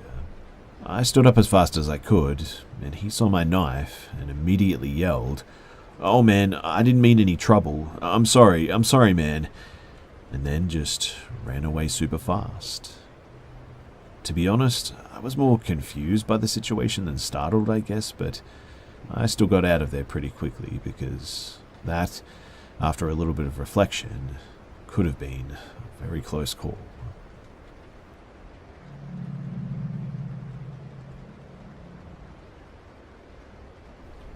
Years ago, I moved to follow my boyfriend and to do a PhD in his country. I won't name the place, but it's an across-the-ocean type of deal. At first, I was very excited. It was a wonderful adventure. That is, until it wasn't. It's hard to describe the complexity of what I felt. I felt alone, misunderstood, far from my family and friends, and even though my boyfriend is wonderful, I really felt the weight of not finding any human connection. This could explain why I acted so weird and disconnected from reality in the following story. I'm also a very naive woman, and I like to see the best in people around me. This has been problematic more than a few times, but this story is maybe the worst example of where this candid attitude got me. So my boyfriend and I, we're into BDSM. We do it alone, on our own, and do not participate in events or anything. I do have an account on an own website. I go there to find new ideas for our sessions, and I sometimes, but rarely, post pictures. No face, no tattoos, nothing like that. I get contacted by interested DOMs once in a while, even though I clearly state that I'm not free. Usually they send copy-paste messages, so I just ignore them. Once in a while, though, I'd get a more, personal message and make an effort to answer that I'm definitely not interested and that I'm in a relationship. And this is how my discussion with him started. He didn't approach me with, "Will you be my sub?" but with curiosity about how I got into BDSM, stating that he was quite new to the domain and was interested in understanding the way of life. So, I gladly explained. Explanations turned into discussions, and he told me about how he was in the police and that he investigated drug cartels. He also told me that he was married and that he had kids. Interestingly, we had a lot of hobbies in common too, like a lot. I won't go into details about those hobbies, but they're kind of specific. And feeling very lonely, combined with the fact that I felt like I could trust him because he was married and had kids, I accepted his invitation to start texting on WhatsApp. I want to be clear that my boyfriend knew about this from day one too. Plus, we had been talking on this website for almost 3 months before switching to WhatsApp. He was very friendly and interested by my day-to-day life. He'd share pictures of his kids and of investigations that he was working on. This went on for like another 3 months too. Then, one day, he told me that he had to do an interview of a suspect close to the town where I lived and asked if we could meet for coffee. I agreed, and we met for the first time. But before anyone panics, my boyfriend was hiking with friends for a few weeks. I texted him, but he didn't have a signal. Plus, we have a very trusting relationship. He has a lot of girlfriends, and back in my country, I hung out with a lot of boys, so this really isn't weird for us. But anyway, back to this first encounter. It felt as if we had known each other for years, to be honest. We had a great time from the beginning, and I was so happy that I'd found a friend far from my country, and he knew that I loved reading thrillers and enjoyed murder investigation videos, so he showed me his gear. Handcuffs, sampling kits for small investigations, other restraints, etc. It didn't feel weird at that moment, but afterwards, I kind of understood that this could have been a way for him to show off what he could do. However, as the night went on, after grabbing drinks from a nearby bar, he forced me against a wall and kissed me. I was shocked, really, and barely managed to push him off me. I told him that it was completely inappropriate, that he was married, and that I was in a relationship. He was really sorry and felt ashamed. He told me that he felt that there was something between us, and I was like, yeah, it's called friendship. I was disappointed, to say the least, and we parted ways. Days later, after he apologized over and over again, he called me to meet up. He wanted to take me for a ride in his hometown. It's a pretty place. He's got a bike and he wants me to enjoy the scenery in his country that I barely know. And I agree. It is his hometown. He works there. He lives there with his wife and kids. Surely I'll be okay. In short, I wasn't. Again, he kissed me, tried to push for more, in the middle of a park, mind you. A park where he brought his children to play on the weekends. So I told him to bring me back to the bus station so I could leave. He did, and then proceeded to tell me a story about how he had recently got a drug seller out of hiding by modifying text messages sent by his girlfriend. He basically made him believe that she was cheating on him to get him to confront her and then arrested him. I don't know if it was true, I don't even know if it's possible, but due to what had just happened, what I heard was, I can make your boyfriend believe that you're cheating on him. And my boyfriend was still on his hike by that time. We did talk once every few days, and I told him everything about the moment that he had some cell signal. Meanwhile, I was confronting this guy about that. His behavior was really strange as he went from, I'm sorry, I think I'm in love with you, to, if you tell the cops, who do you think they'll believe? Their colleague or an immigrant? I got scared, and tried to cool things down with him. I just felt that he could go crazy at any moment. He clearly wasn't used to girls refusing him. At that point, I thought that it would be safer for me and my boyfriend to maintain contact with this guy, albeit with less enthusiasm than before. But after understanding how obsessed he was, I blocked him from all platforms where I knew that he had an account. But he found me. He even sent me my address, asking if I'd loved living in that particular part of town. And I never gave him my address. I guess that he could pull some strings at the station to get my info. He even came to visit me at my job at one point. I was so scared that I just played it as if everything was okay. I told him my boyfriend wanted me to cut ties with him because he was angry about what had happened, which was true, but I also wanted him out of my life. I didn't know how he would react if I told him, however. This guy insisted that I loved him, though, that I could be his mistress, that my boyfriend didn't have to know. he was obsessed by me and he didn't hide it anymore. He told me that he wanted to have me, how we'd be a great couple, how he'd father our children. He went from I'll be husband material to like a serial sex offender too in a matter of seconds. I refused again and again, blocking him, changing my accounts, you name it. I got scared though when I got calls from unknown numbers. I was terrified when I saw anyone slowing down on a motorcycle close to my apartment. I was wary of going outside and going to my job. The quarantine was actually pretty welcome for me, really, and I didn't get any news from him for months. And then I broke my cell phone, and I knew that I could transfer all of my numbers from one phone to another, but I didn't know that it would unblock previously blocked numbers. Days later, I got a message from him. He told me that he had divorced his wife, that he still loved me, that he wanted to marry me. He apologized for making me believe that I was only mistress material and that I was worth so much more. He said my boyfriend didn't love me, that I deserved better, that he was waiting for me. When he saw that I saw his message, he said, "Finally, I thought you'd never unblock me." So, does this mean that he'd been sending this message over and over again in hopes that I'd finally see it? This narcissistic man used all of the manipulation tactics that he knew. He had told me before we met in person how he had learned those skills to toy with criminals, to have them tell the truth and admit crimes. Fortunately, I had dated manipulative men before and knew the signs. Basically, he wasn't used to not getting what he wanted. He was attractive, rich, interesting, and he knew that. I blocked him again and we moved a few months later, and I just hope that he doesn't get his hand on this information.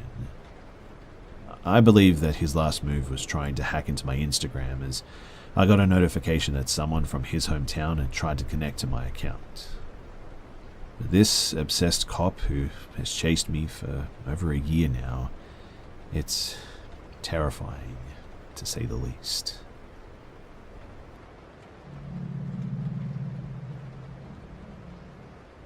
This happened to me 2 years ago. A little context before starting the story is that at this time in my life, I had been married for almost a year with my husband Vic. Our marriage was anything but happy. At this point, he had been beating me for months now. We were both raging alcoholics, just living off our savings and living in a house that Vic's mom owned, so we didn't have to pay any rent. We just stayed home and drank all day and slept or whatever, while we were all drunk off our butts. So since there was so much violence going on in the home, I would lock him out of the house a lot of the time. He would just kick them in. We only had the front and a side door. The side door recently got the frame fixed, so it's the only one that is actually locked. The front door was all messed up, so we used an anti-break-in door stick that goes under the handle for security, or a sense of it anyway. The story starts out on an early Sunday morning, around 11 a.m. Vic and I have been up all night from the night before, drinking and just being wild. We were sitting on the living room floor drinking beer. The TV was really loud playing music, when all of a sudden we heard someone knocking on the front door. We got scared, thinking it could be his mom looking for him or maybe the cops, because I don't really remember if we did anything crazy last night or anything. Then the knocking turns into someone trying to open the handle and push the door to try and open it. At this point, we're just like, okay, it has to be his mom. We texted her asking if it was her. She said that she was at work. Vig carefully looked through the curtains to see who it was.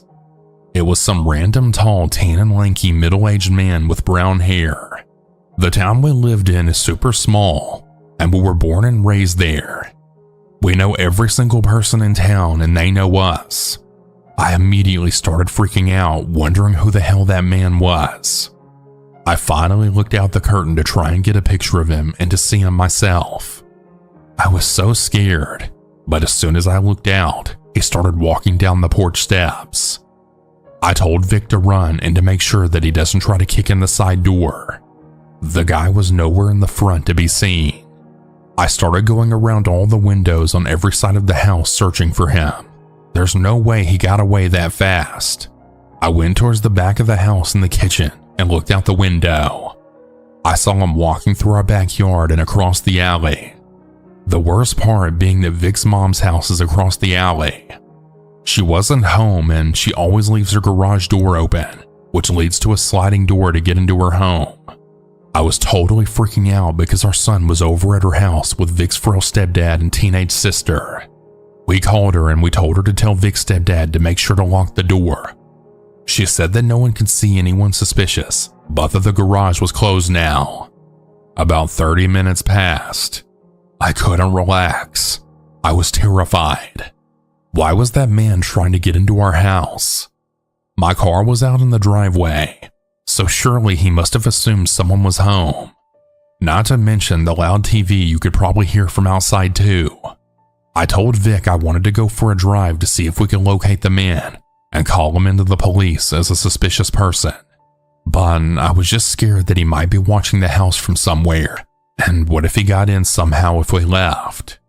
We left Vic's phone on a FaceTime to call me in the living room to hear if any sounds were made while we were out. We drove around a couple of blocks, then we saw him. He was walking around trying people's door handles. I was terrified. I followed him down one street. He panicked once he saw that I watched him try at least 3 different houses. I was just so in shock. I was drunk and with my husband, who I'm not supposed to legally be with, and driving. I was really scared to call 911. Then the guy ran back to our street but was still a couple of blocks away from our house. I just followed behind him slowly to not lose him. We saw him go to some old man's house we know, since we walk by his house a lot. We know his adult son is usually there, but that day his truck wasn't in the driveway, just the old man's red Dodge Ram. The random man walked right into the old man's home after seeing it was unlocked and that we were still following him. My heart dropped. What if he did something to the old man? He could rob him, kill him, anything. I told Vic to go knock on the door to get the old man's attention. I parked a house away, and Vic ran up to the old man's door, immediately knocking frantically. I saw the random man and the old man come out of the house. They all stood outside on the porch talking for about 5 minutes. I saw the old man making a call, and the random man was too. I just watched nervously. After about 10 minutes, I saw the random guy just walking away from the house, allegedly still on his phone. As soon as he was a house away from where I was parked, Vic came to the car. I asked him what was going on and if the old man knew the random man. He said the old man was extremely confused as to why the random man was in his home. He had never seen him before either. Once Vic explained to him why he came to warn him of the guy entering his house, the old man was going to call the police. But the random man's excuse was that he's not from the area but was doing a job around here, and that he broke down in his company truck. So the reason he was going around trying to go into houses was because he was looking for his friend's house that he worked with, who said that his house would be open, but that he just didn't know which house it was. But of course, that just sounds extremely ridiculous and false. The old man then asked him what company he worked for so he could call them and tell them to get him. He gave some random company name. The old man started searching numbers online to call the company, and that's when the random man got on his phone and then walked away from the old man's house, allegedly calling his friend who he said could go to his house. I told Vic to go ask the old man if he would be fine now, and ask him if he wanted us to call 911 and if he would need any help with anything else. The old man thanked Vic for coming to warn him, and that he would be calling the police and making sure that they found the guy. We just decided to go back home after that. I never got back with the old man for an update, and I never heard anything else about the strange random man being arrested on the local police Facebook. The last thing I heard was that Vic's mom saw someone that matched our description of him walking on the highway out of town. I'm really glad that he wasn't able to get into our house, and I'm glad that we warned the old man about him going into his house. I was scared for weeks after this incident, and I made Vic finally fix our front door, but I was always still scared that he would come back one day, since we were the ones that saw him.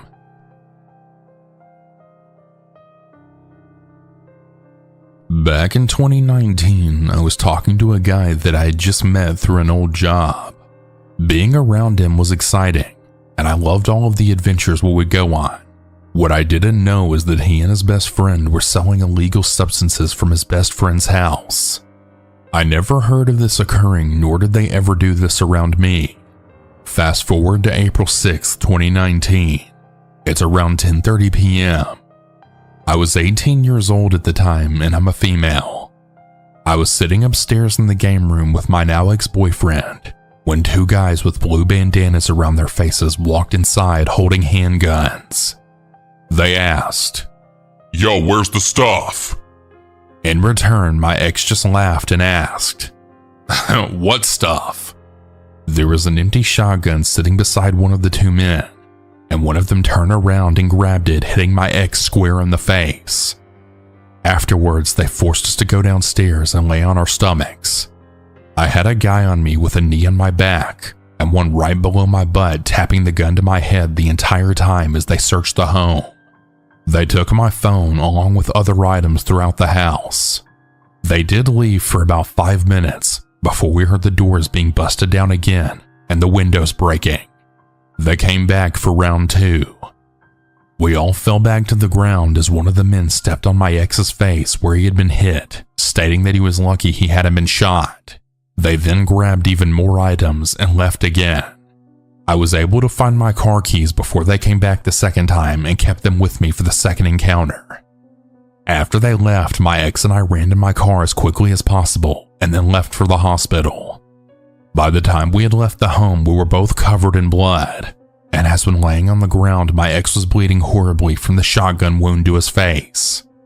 I'll never forget that night. The feeling of somebody else having your life in their hands selfishly, being covered in someone else's blood, and how it felt sitting alone in the hospital waiting room as I was left to soak in the thoughts of what had just occurred.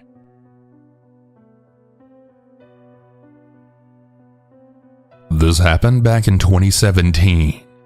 I want to start off by saying that I'm very well off in my life, and I live in a very nice house and own lots of very expensive cars and other stuff. I used to be very active on social media, including YouTube, and I posted a lot of photos and videos of things, showing them off. I never really bragged about anything. I'm not a snob, but I did show off a lot of my very expensive cars. One thing any YouTuber can tell you is that you tend to attract lots of different types of people. Trolls, Karens, stalkers, and some people that have really bad intentions. I'll admit, at the time, I wasn't too careful about some of the things that I posted, and that's likely what caused this to happen. At the time this happened, I lived in an older single-story house surrounded by woods on 2 sides. Anyway, it was late one evening around 11 p.m., and I was sitting in my living room watching TV. All of a sudden, I heard a loud bang, and I looked over to see the wooden back door by the kitchen getting kicked in and literally falling off its hinges, and then 4 masked men with guns drawn walking over to me. I was frozen with fear.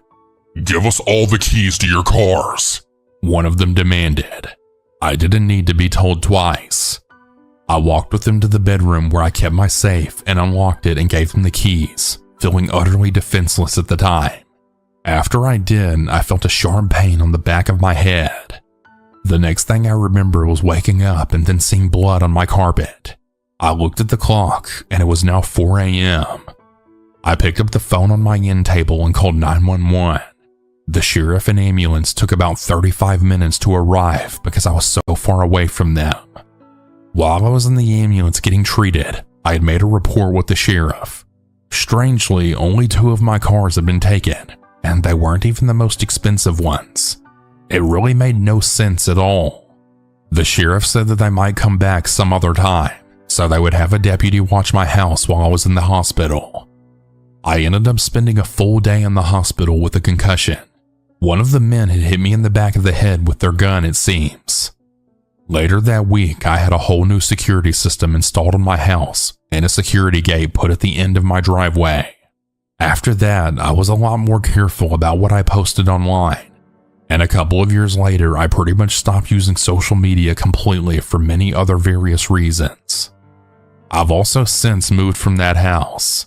So for any social media influencers out there, just be careful of what you post online. Things travel like wildfire, and you never know who's watching.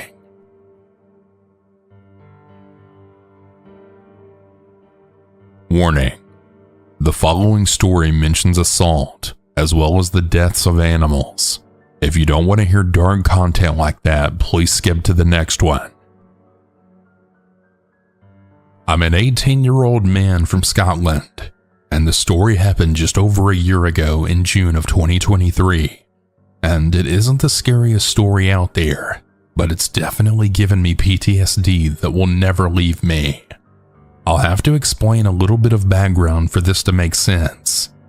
Apologies if the story's a bit long, but there's a lot of ins and outs. So here goes. At 16, I was kicked out of my house due to an altercation with my stepdad, so I lived in a homeless unit, whom put me in a flat of my own in a rather dangerous area. My flat was filled with drug addicts and overall just really sketchy people. Anyways, after staying in the flat for a few months with my girlfriend, the police had come to our door asking for someone who we will call Frank for this story. He's still out walking the streets and could definitely still be a danger to me and my girlfriend. We told the police we didn't know who he was, and that was that. A few days later, we got a chap at our door again, and it was a man maybe about 20-ish. He told us he'd just moved in next door, and we were chatting away. I just so happened to say to him, "Oh, by the way, the police have been at my door looking for this Frank guy." And of course, he turned around and then said, "Yeah, that's me." My blood ran cold, but we just kind of laughed it off. A month or two goes by and we've spoken to him a few times. We can clearly see that he's not someone we want to be around, as he's had the police at his door. He's also had his door getting kicked in by people, and he always seemed to have really young girls in his house. We didn't know what extent this was until way after. Anyways, one day he invited us into his house since he could hear our music as we were getting drunk, and he told us he was doing the same and his ex-girlfriend was going to be coming up, so we should all go sit in his house. This is the point where we should have really listened to our gut feeling and not followed, but we were drunk, and it seemed like a good idea at the time. We went in and everything was fine. Then he told us the story about his ex-girlfriend had stabbed him and set his house on fire, killing his pets and stuff. So obviously at this point we were really uncomfortable, just thinking, oh God, who's this crazy lassie that's gonna walk in here who knows when? Then walks this tiny skinny little girl who looked like an actual child. I felt sick instantly. But that's a situation you can't exactly just up and leave, so we stayed for a bit, learning a bit more about her. It wasn't until she turned around to me and then said, "Aren't you my friend's big brother? I'm friends with her in school." And she actually said the name of my little sister. My heart sank instantly, as my little sister at the time was only 14, meaning this girl had to be around the same age, and this man was 20 if not older. We eventually asked what age she was, and she told us 15, to which he then interrupted and then said, "No, you're 16. And this is where it all started going downhill. He started seeming a bit off. He was getting more and more aggressive. At one point, he had pulled the little girl who we'll call Sophie out into the hallway, and then they were arguing, when all of a sudden we heard a couple of bangs and a thud. Then they both walked back in and Sophie was clearly shaken up. Then the next minute he had left us three in his flat and came back with random bits of furniture. Now, we didn't even question him on it, because he was at this point bright red with rage that was coming from nowhere, and just everything he was saying was so aggressive we didn't want to become the target of this. I forgot to mention that there was a dog in the house, and every so often Frank would turn around to us and then go, "You know, if I really wanted to, I could kill that dog." At this point, my girlfriend and I and even Sophie were just kind of looking at each other, and Sophie was on the verge of tears pleading with him to stop going and getting this furniture, which turned out to be from the flat downstairs he had kicked the door in. He also stole the dog and then furniture and was just bringing it to his house. I can't remember what he said, but he had snapped at my girlfriend, and she then stood up and said we were leaving because she wasn't taking this anymore. Sophie turned around and started crying, pleading with us to take her with us. So of course we did, as we weren't going to leave this little girl in the house with this crazy man acting like that. Boy, was this a butterfly effect on the next year. We all got up and tried to leave, when he then followed us up his hall and was grabbing Sophie, trying to get us to leave her, saying we were stealing his bird. Bird means girlfriend for all the non-Scots out there. During all this commotion, the dog had ran out of his house and ran into ours because he was terrified. So obviously I decided to keep the dog for the night, as it wasn't even his dog. Anyway, I'll cut that part short, as there's still so much more. But at the end of that night, we had to take Sophie home on a train, and he literally followed us right to our doorstep. We had to call the police and everything, as he literally wouldn't leave us alone. Then not even a week later, my girlfriend and I are getting drunk, because what else can you do when your life is that damn stressful? That's when we started hearing banging from outside. We look through the peephole, and there's drawers and TVs and things being flung about our landing. Then we look out our window, and there's the same crap being flung out the window into the car park. This goes on for about 20 minutes, and then it just goes silent. So we kind of just forget about it and just continue getting drunk. A little while later, we hear a door banging open and shut, and then crying and shouting. So we go look through the peephole again, and it's Sophie. She's bleeding from her legs. She's red everywhere, like early bruising.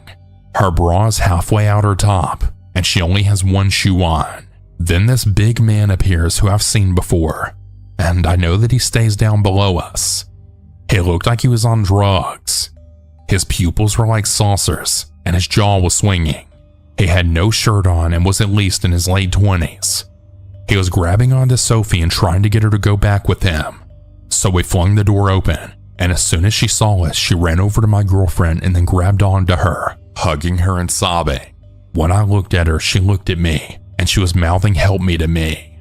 This man then told us that he was Frank's friend, and that he was looking after her because she had nowhere to stay, which clearly wasn't the case. So we kind of just went back and forward with him, saying that she was going to come home with us, and that was that. That's when Sophie then ran into my house and then collapsed right in my hallway, having a panic attack, which is when he tried to come into my house. Now, I weigh about 130 pounds and I'm only like 5'3". I'm not big in any way, shape, or form, and so I'm not really intimidating in the slightest, but I stood in front of him and pushed him back out of my doorway, to which he then responded, "All right, big man, calm down." Then he left. We gave Sophie some food to eat, and she told us what happened. 3 addicts from down the stairs had took her into the house. They took her phone and called her dad, saying they were her friend's dad and that she was staying there for the night. That's when they then locked her in the house, assaulted her multiple times, and wouldn't let her leave. She then ran when she got the chance, and then ran to our landing, hoping we'd hear her. And thank God we did, because in that flat block, no one ever helps anyone. Anyways, the police came and took her to the hospital, and that was that. Or so we thought. A few days go by, and me and my girlfriend are sitting in our house. We had just ordered some Chinese food, and my gut is telling me that we can't stay in that flat anymore. I felt sick to my stomach. Every noise set us off. We were an absolute mess. So we just waited on the food coming. And while doing that, we collected all of our expensive or meaningful belongings, which was the hardest thing ever because we thought we'd never get our stuff back. We took our 2 birds called my Nana, and she came and got us. All because we had a horrible feeling in our gut. Fast forward the next day, and I'm at work when I get a no caller ID phone call. And as soon as I see it, I just knew it was the police. I answered and hysterically started asking them if my house had been broken into, to which they then replied with, "Would you be able to make your way home right now?" confirming my theory. I then called my Nana to pick me up from work, as I didn't drive at the time. Again, I was only 17 when this happened. We got to the flat and there were police officers in my house. The whole handle and lock from inside the door was lying in my hallway. There were bin bags that had been poured all over my first room and my hallway. My TVs were all smashed. Old phones were stolen. My girlfriend's jewelry box had been destroyed and things stolen from it. There were also knives and screwdrivers stabbed into the doors. One of the worst things, though, was a canvas of my girlfriend and 3 of her little brothers, one who sadly passed away when he was just a baby. Now, Frank knew this because we'd spoken about it that night, and only one of the babies had a load of stab holes through him. My whole house was destroyed. Everything we'd worked so hard to build together was just gone. Everything they could break, they broke. Obviously, we knew exactly who it had to be. It was Frank and his friends.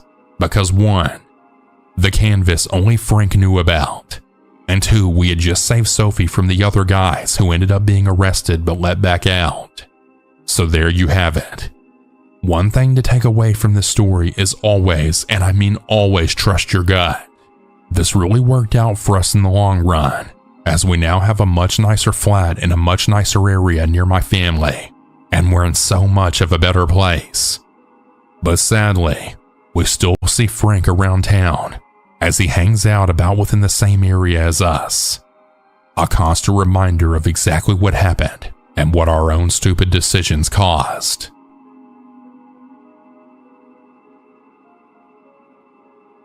So about 12 years ago, I was 9 years old, and I was home alone with my 12-year-old brother.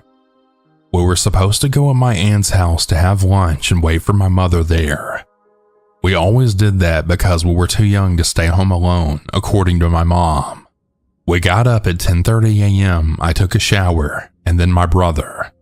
After that, we were both in the bathroom just brushing our teeth and finishing up, when we heard someone knocking on our door. Since every time someone knocked on our door, they turned out to be a salesman or Jehovah's Witness, we kind of just waited for them to go away. After a couple of minutes, I went to see if they were still outside through the window, but no one was there. What a relief. We continued getting ready when we saw a shadow go by through the bathroom window, which was kind of like a small square made with that kind of glass that makes everything behind it really blurry. We waited and watched just in case it was a bird flying by. When a hand hit it clear as day, we got scared and we didn't know what to do. My brother had his cell phone, so he immediately called the police. While it was ringing, we had heard a loud bang at the door. Someone was brute forcing it. I don't know if they were kicking it or ramming it or what, but it was one of the most frightening things I've ever heard. My brother told me to lock the bathroom door, and so I did. It took 5 bangs until the perpetrator could finally bash open the door. Then the police answered. I remember the exact thing that my brother said. He was whispering. His voice could barely be heard. Hello, there's someone in our house. I think they're stealing. Then a pause. We're at our house. And he proceeded to give our address. Then another pause. I'm with my little brother locked in our bathroom. Please hurry. While all that was being said, I was sitting against the wall hugging my knees. It was one of the most nerve-wracking experiences ever. I could hear the man going through all of our stuff, emptying stands, going up and down the stairs, opening cabinets. He even broke a few cups and plates. I don't know why. I then heard the sound my cell phone makes when it turns off, and I remembered that I left it on the kitchen table. I felt so stupid for leaving it there. Things continued for a couple of minutes when we heard him trying to open the door to the bathroom. My brother got a hold of a big metal rod that we had laying around there. He started kicking the door. Who the hell's in there? The man screamed. We said nothing in return. Then he kicked again and again. I felt like I was about to have an anxiety attack. My chest started to ache and I had chills and was really hot. I tried to remain calm, but it was just way too much. After that, he stopped. We heard the door opening, and then silence. We waited for almost 10 minutes before going out of the bathroom. The living room was a total mess. Lots of papers and books all over the floor. The cabinets were wide open, cups and plates all over the floor as well. At our mother's bedroom, the nightstand and the closet were fully open, and everything inside of them was all over the place. Upstairs in our room, it was the same thing. In just about 5 minutes, the man was able to go through everything we had and left a total mess. After that, my brother called my mom, and she ordered us to go to my aunt's house ASAP, so we did. When we got there, I was a little more relaxed. My aunt was waiting for us with ice cream, probably because my mom told her everything that happened, and she wanted to calm us down a bit. We went back home at about 5 p.m. My mom told her boss that she had a home emergency, so she left work early. She tidied up the house, cleaned up, and left everything the way it was before so we could be relaxed. I really appreciated her and my aunt's efforts to calm us down and do everything they could so that we didn't have to think about it. According to my mom, the police got home after she arrived at 3 p.m., 4 hours after the incident. She explained everything that happened, but because of lack of evidence, nothing could be done. The man was never caught, and honestly, I don't think they even tried to search for him. The next few days, my mom was home with us. I now tell the story as a funny anecdote. Luckily, no one was hurt, and he only took useless stuff. But at the time, I was really scared. To a 9-year-old child, an experience like that can have serious repercussions. I'm really lucky that it never came to that, and that I got over it after a couple of weeks. I do want to mention a few more details before I end this. You may be wondering why it took 4 hours for the police to get there. My house is located on the far side of the city, but most importantly, the police in my country just suck. If you ask around, chances are plenty of people that have called the police had to wait for hours. Back then, news about how long it took for them to respond were common. In fact, one of the reasons for the 2019 Chilean protests was the dislike for the police labor. Fortunately, things are now getting better and trust for the police, while still fragile, is improving. So yeah, that's my story.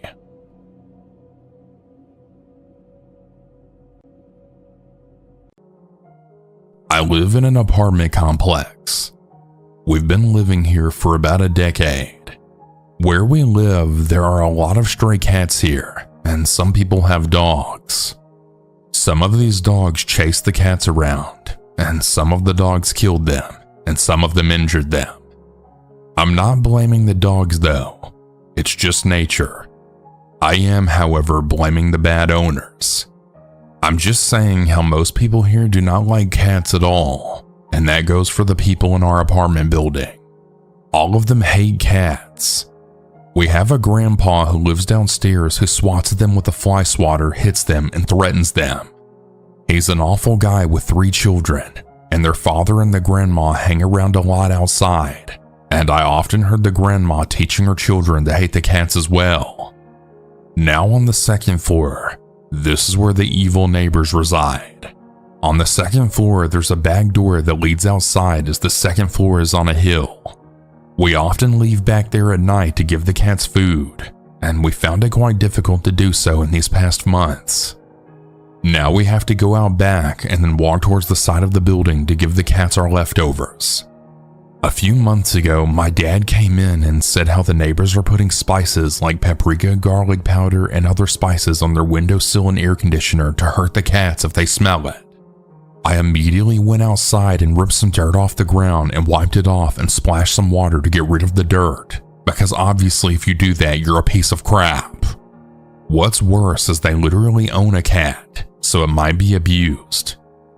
They even put notes on their windows to not wipe it down. They stopped for a few weeks, but yesterday they put a ton of crap on their window and I wiped it off. And then today they put a security camera on the window, and I went outside and took a picture for evidence. Now we have a note from the manager on our door saying that I wiped it down, and they have zero proof of this, so I'm saying I didn't. But they're saying that I tried to get under their windows and break in. It's just a warning notice, but I'm not sure what to do.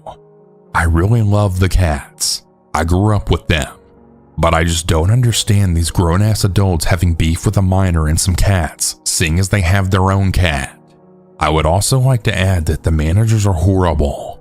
They hate animals and they put notes on all of the apartment doors to not feed them or give them water. But what they don't realize is the cats are saving them from lawsuits, seeing as snakes like copperheads keep lurking around here, and some snakes have even gotten inside the apartments. The managers are also buddy-buddy with other residents and let them break the rules. They literally didn't kick their friends out when 2 grown-ass adults jumped me and my older brother because we called him names when he abused a cat right in front of us. That's just how evil these people are.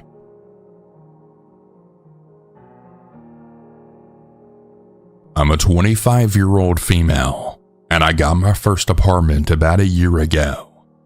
When I moved in, I was nervous but excited about the opportunity. A few weeks after moving in, I bought a puppy so that I wouldn't feel so lonely.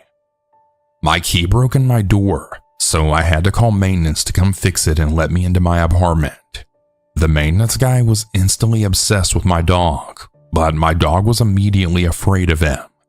I passed it off as nothing since she was a puppy, and I figured she might just act that way around everyone new. A few weeks later, my dishwasher broke, so I called maintenance to come out again. I was working on crate training my dog, so I stated it was fine for them to come while I was at work since she would be in her crate, and at most just might annoy them with mild barking. Upon arriving home from work, I found several places on my carpet where my dog had an accident. I thought that I must have missed it before I left for work. I took her outside to go for a walk, and the maintenance guy stopped me and informed me that he let my dog out while working on my dishwasher. He informed me that I was starving her by keeping her locked up all day, and that I wasn't a good pet owner. He then stated he could take better care of her. I was way too shocked to say anything. I talked to my dog's vet, and the vet confirmed I was doing everything right for crate training my puppy. For several weeks after this, the maintenance guy would stop to attempt to pet my dog whenever he saw us.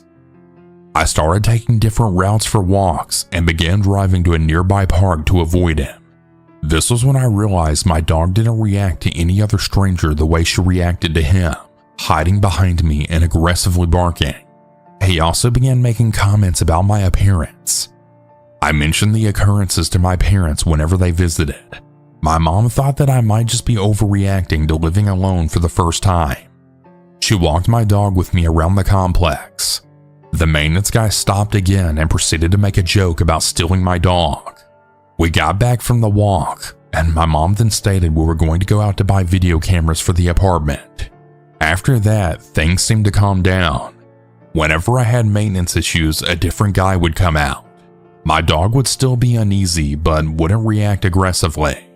Today I had a maintenance issue again, and the original maintenance guy came out.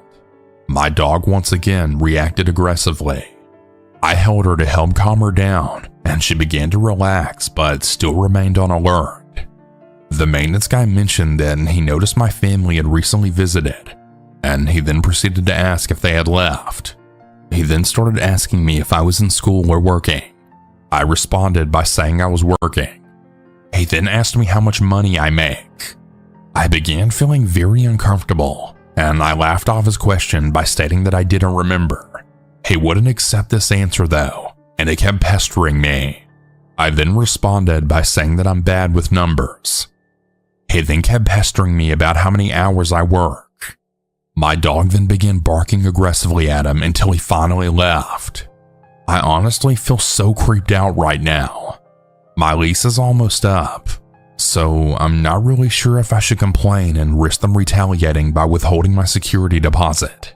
I'm also nervous about filing a complaint and then living here for a few more weeks.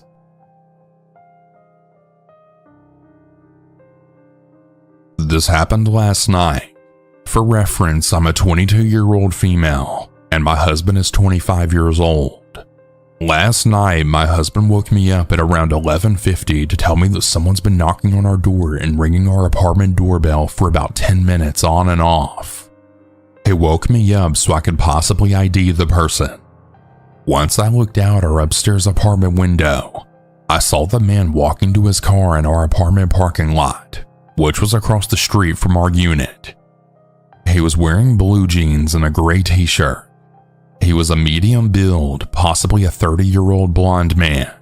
He wasn't covering his face or anything, but the thing is, he was carrying what looked like resistance bands or rope. He sat in his car for around 3 minutes while I was on the phone with dispatch. Then he came back to our door and knocked hard for another few minutes. Dispatch advised me that the police were on their way, and they hung up. I started videoing the vehicle. I read out the tag number and make and model, and just watched as he put his car in park and reversed over and over again. Out of seemingly nowhere, he backed out of the parking lot and started rushing away, but not before the officer arrived and pulled him over. My downstairs neighbor knocked on my door and told me that he'd been peering into her little children's windows and was pounding on her door as well. She said that her husband had only left 1 minute before he started knocking at her door. She said that he saw her children through the window, and that's why he continued knocking. Our doors are right next to one another, so he probably didn't know what door he wanted opened. He was watching us as well through our upstairs windows, so I turned all of the lights out and shut the blinds while I called dispatch. The police never contacted us for a statement. I've reached out to dispatch about an update, and I'm waiting to see if any action was actually taken. We're keeping our eyes peeled to see if he's been following us. I'm replacing my porch light bulbs with motion detectors and putting bars on our window and door tracks. My neighbors and our families are panicked, to say the least. He was outside for about 25 to 30 minutes. To the knocking man who had bad intentions, please don't come back. Okay, so I have an update. I'm trained in firearm usage, and I now live in a state where I can open carry, and the background check is really quick. We're going this weekend to get a firearm. My husband will be taking some classes as he came from somewhere where owning a gun is illegal, so he's never handled one. I'm still waiting on a call from the responding officer. I have his badge number and name, so if they don't reach out to me today or tonight, I'm gonna call the substation. If they didn't do anything, I'm gonna go ahead and make a suspicious persons case for the paper trail. We had no odd encounters last night. However, while I was looking at the video I took, I remembered that car. I was walking my dog at 8 p.m. about a week ago for him to pee, and this car was driving really slow through the parking lot and parked a few spots down from where I was letting my dog sniff. They just sat there with the car running. When I tell you my ears started ringing and I got an awful feeling, I'm not joking. I turned around and went home, didn't give my dog the chance to pee, and shut every door and window. I think this man has been stalking out our apartment building along with me and my neighbors. I think he wanted to get in where those children are. I'll update more when I have new information. Update number 2. It's been a week since the incident. I called dispatch today because I never received a follow-up from the responding officer. A sergeant from the police department called me back to give me more information. He said that they pulled over the man, ran him to make sure there were no warrants, and asked him what he was doing. He told the officer that he was meeting up with an acquaintance. The officer let him go with no further questions. Not only that, the responding officer is also a sergeant. I about lost my mind with this. The sergeant I spoke to today stated that he should have looked into it more, but that it was obviously an attempted burglary, sexually motivated and or with intent to commit a felony. The responding officer is supposed to call me tonight when he gets on duty. I'm honestly livid at all this. Zero due diligence for this case, but there's not even a case. No case number, just a documented police contact. I'll give more info when I have it. Okay, so here's the final update. The officer finally called me. Here's how the conversation went. Hello? I answered groggily. It was well past midnight. Hello, miss. I was told you have some questions about an incident a few nights ago. Yes, about Thursday. I want to know what that man told you he was doing. You know, he was looking in the windows and carrying potential restraints. I'm not sure if that was related to you. I stopped him, ran his tags, and he told me that he was meeting up with a guy from a dating app. He seemed forthcoming and open with his motive for being there. up with. Wait, you're telling me he was meeting up with someone by looking in windows and knocking on 2 different doors for 20 minutes? I was shocked and still not fully awake. Like I said, he seemed forthcoming and honest with me. So was Jeffrey Dahmer was the first thing that came to my mind. With resistant bands? Like workout bands? Ma'am, he had a lot of belongings in his car, so he probably just had them in there. Right, but bringing them to a hookup? Knocking on multiple doors? He saw the little girls through the window. He waited until my neighbor's husband left until knocking. That's on tape, officer. I checked in with the apartment management after the incident. Well, I'm familiar with this individual, and I've been doing long drives throughout your complex just to make sure he doesn't come back. I haven't seen anything suspicious. If you don't have any more questions, I'll let you go, ma'am. This just doesn't make any sense to me, but thank you and goodbye. I hung up. I don't have much to say. I just feel so icky about that conversation. Nothing new has come of the situation. I haven't seen that man or the car. My mind is blown at the lack of follow-up or due diligence. I live in a suburb. It's not a busy one either. The police department has a small jurisdiction. I guess I'll just have to protect myself.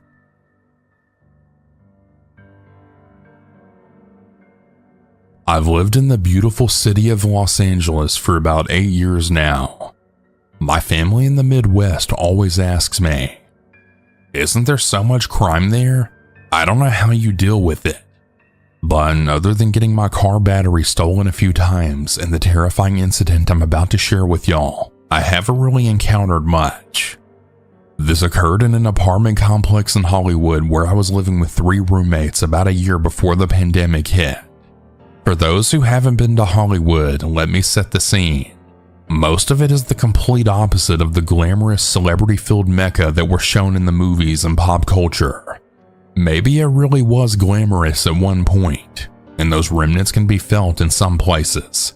But now it seems to be a magnet for the sketchiest people you can imagine. It's extremely dirty, and sometimes it feels unsafe to walk the streets by yourself during the day, let alone at night. I'm a woman for context. You truly never know who you'll run into, and I don't mean that in a good way. Now for the apartment complex itself. As mentioned, this is a sketchy area, but for whatever reason, my complex didn't have any security on site, ever. I've lived in far less sketchy apartments in LA that had security patrolling the building at all times, so not having any just seemed a bit insane. To make things worse, the complex would rent out certain apartment units to Airbnb guests, meaning that randos were entering and leaving the building 24/7. Both of these elements contributed to what happened on the night in question, which also happened to be the day I moved in. So on this day, I was almost done moving all of my stuff in. It was around 9 p.m. that night, and all that was left to carry inside from my car was a suitcase full of clothes and a stack of records. I walked into the lobby of the complex carrying this stuff and waited for one of the 2 elevators to come. As I was waiting, a group of about 3 to 4 people entered the lobby who were clearly here for the Airbnb, judging by their luggage and wide-eyed sense of wonderment. As this group came in the lobby doors, which were entirely made of see-through glass by the way, I noticed a man lingering directly behind them. My first glance at this man filled me with a feeling of dread. You could just tell that this was someone off the street who did not need to be entering this building. He was tall with wild hair, wearing a filthy wife beater that I'm assuming was white at one point. He had a dangerous, dead-eyed quality that communicated to me that he was out of it, on drugs, drunk, or something else. Not sure, but I knew that I did not want this man in my building. The group of tourists continued chatting to each other, completely oblivious to this man trailing them.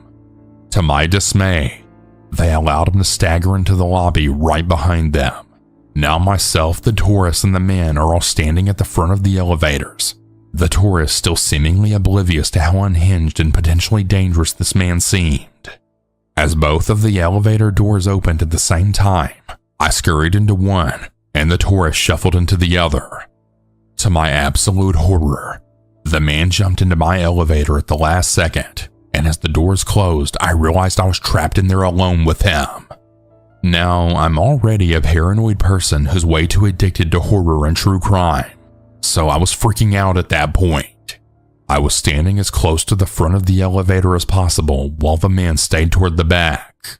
It became more and more apparent that this was a man who was on something and incoherent, as he began muttering things I couldn't understand behind me. I had no idea if it was directed toward me, himself, or an unknown entity that only he could see. But I didn't turn around or look his way out of fear of encouraging it. His mutterings grew louder as I continued standing toward the front of the elevator, praying that he wouldn't try anything. The man then gruffly snarled, "Hey!" I shot him a look out of pure reflex to see him with an undone zipper touching his junk through his disgusting tighty-whities and staring at me with those dazed, unwell eyes. This entire sequence felt like an eternity, but was probably only a minute or so. As we finally reached my door and the doors opened, I walked out of the elevator as quickly but as calmly as possible, not wanting to provoke him further. I lived at the end of the hallway, a straight shot from the elevator. I was about halfway down the hallway, thinking that I was possibly in the clear, as he didn't seem to be following me, but I could still hear the man making incoherent noises from the elevator. I glanced behind me to see the man exit the elevator. "Ugh!" he yelled at me, and that was it. I was not about to make it this far to get attacked now. I started running, still dragging my suitcase and holding my records, and in my panic, he started running after me. My stuff crashed to the ground as I dropped it and ran as fast as I could to my door, which was unlocked, thank God, due to my other roommates being home. As I slammed the door shut and locked it, the man reached our door, muttering and growling. I honestly don't even think he knew where he was or what he was doing. He seriously seemed so messed up. Maybe he only started running because I started running. Who knows? But thankfully I had made it to my door before him, thanks to his pause before coming after me. After I'd gotten inside my apartment, I was shaking and crying from the shock of it all, and sitting with my back against the door. My roommates had heard me scream as I was running down the hallway, which I wasn't even aware of doing, and they came to ask me what happened. I explained the story to them, but I was too scared to look outside of the peephole at that point. My roommates did it for me, and they said that the man was just wandering around our hallway looking lost for a few minutes before going back down the elevator. Surprisingly, that was the only crazy thing that really happened in that apartment. There was one time that the glass doors in the lobby got completely shattered by someone, and we were literally without doors for a while, leaving us exposed to anyone who wanted to wander in and do whatever they wanted. Oh well, I'm glad I made it out of that place alive.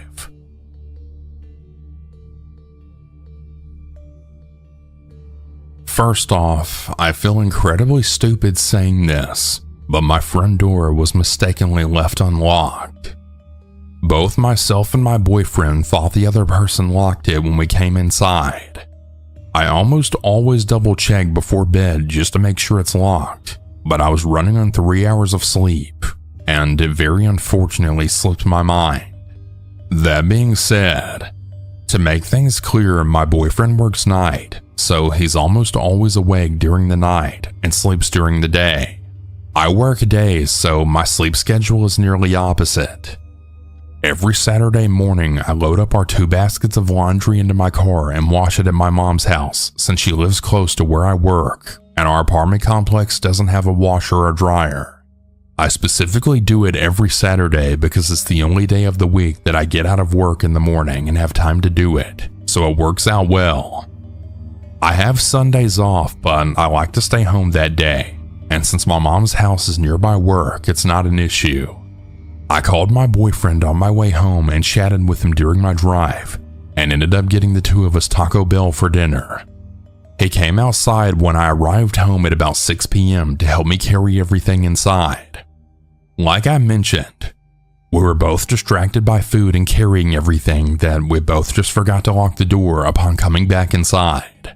Oftentimes I carry everything inside alone since he's usually still sleeping. We both ate dinner and then went to our bedroom to lay down. He fell right back asleep, but I was awake for a couple of hours playing my Switch. At about 8 p.m., I got up and put my Switch away and passed out very soon after in bed with him.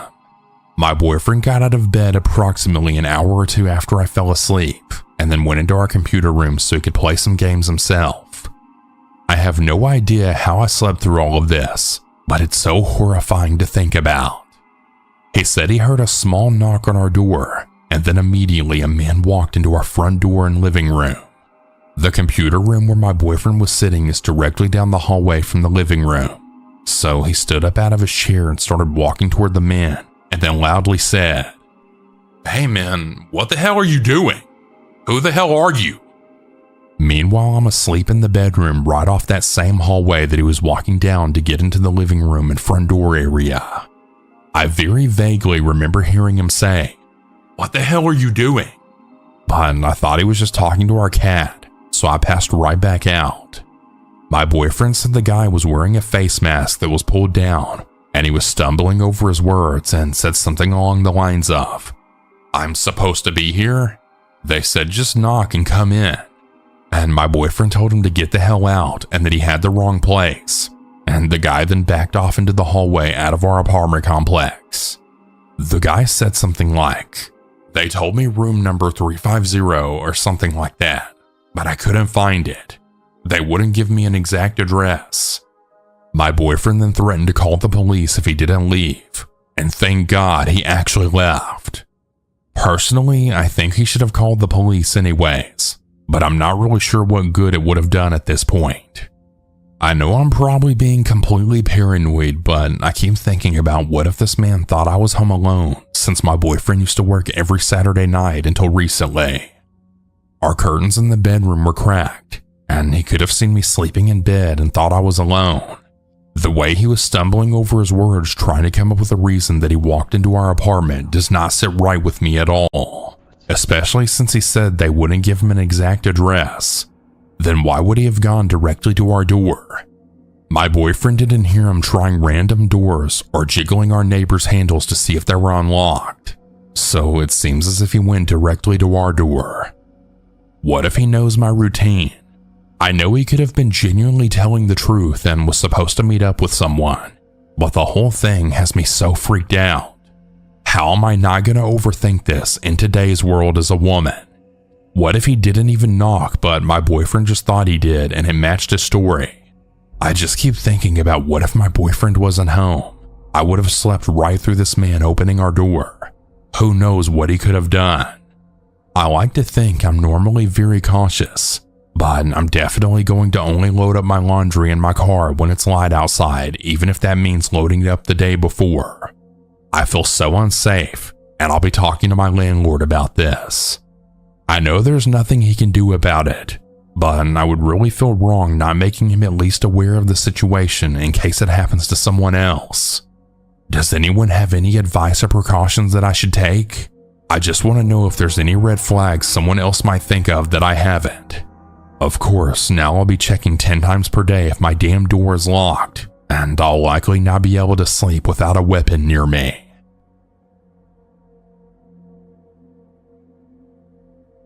Earlier today, about a minute after I just locked the door from bringing in groceries, I heard a very faint knock on our front door for a few seconds.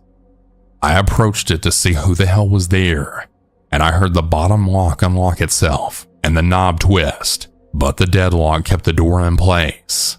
I had my hand on my concealed pistol while my heart was racing really fast. I looked outside, and he just stood there, backed away, and then relocked the door and walked off.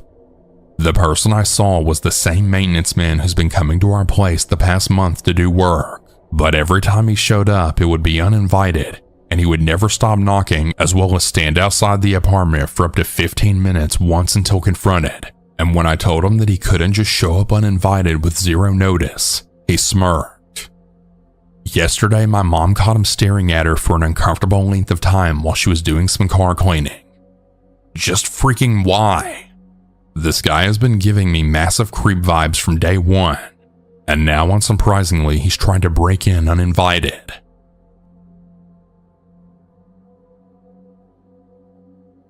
A little while ago, I was living in an apartment complex in Toms River, New Jersey. I lived in a complex where there were doors facing the street, and when you went through the doors, there was a set of stairs going up to the top apartment, and to the side of the stairs was a small hall leading to the bottom apartment. I live in the top apartment, and my downstairs neighbor was a woman probably 10 to 12 years older than me. We had a very neighborly relationship, saying hi when passing, chatting for a bit when we bumped into each other, etc. After I'd been living there for 3 months, I could tell she had a crush on me because it seemed she would go out of her way to be outside her apartment whenever I was, and she would get flirty with me. It got to a point where I knew if I left my apartment I'd bump into her, and I'd have to do mental preparation for these encounters and come up with a plan to be able to move on quickly because she would want to talk for long periods of time. Anyway, I was dating someone at the time, and I made sure to mention this to my neighbor since I thought it would make her back off, but it didn't. My then girlfriend and I had only started dating shortly after I moved into this complex. So 3 months into our relationship, we decided to finally take our relationship to the next level and start being intimate for the first time. So we made plans for her to come over, and she would plan to spend the night. Now, I'm really cheesy and I try to do romantic things, so she was coming over at 10 p.m. that night, and I was vacuuming and cleaning at like 8 p.m. All of a sudden, there's a knock at my door. I see through the peephole that it's my neighbor. I thought maybe she was going to tell me I was being too loud with my cleaning, but I'm a pretty considerate neighbor, and I didn't think I was being too loud. So I open the door and she has a smile on her face, and she just starts making small talk with me. Things like, "So I hear you're cleaning up here. You expecting company tonight? Is it your girlfriend? Are you guys gonna have sex?" Like, it felt like she was interrogating me and asking me things that she didn't need to know. I told her that I was having company over and that we would keep it down, and that she didn't need to know who was coming over. She responded by saying that she felt that she should know who was coming over because the noise could impact her. I don't remember how I got her to leave, but I finally did. My girlfriend came over, and we did indeed have sex. Like I said though, I'm a considerate neighbor. I keep things down. But there are some things you can't exactly prevent, like the sound of the bed moving as you're doing the deed. Anyway, the next morning my girlfriend had work, so she got ready and I walked her down to her car. I had the day off, so I was going to get some gaming in and reflect on the incredible evening that I had previously. When I got back to my apartment, there was my neighbor waiting at my door. She told me that she had heard everything last night, and it had sounded incredible.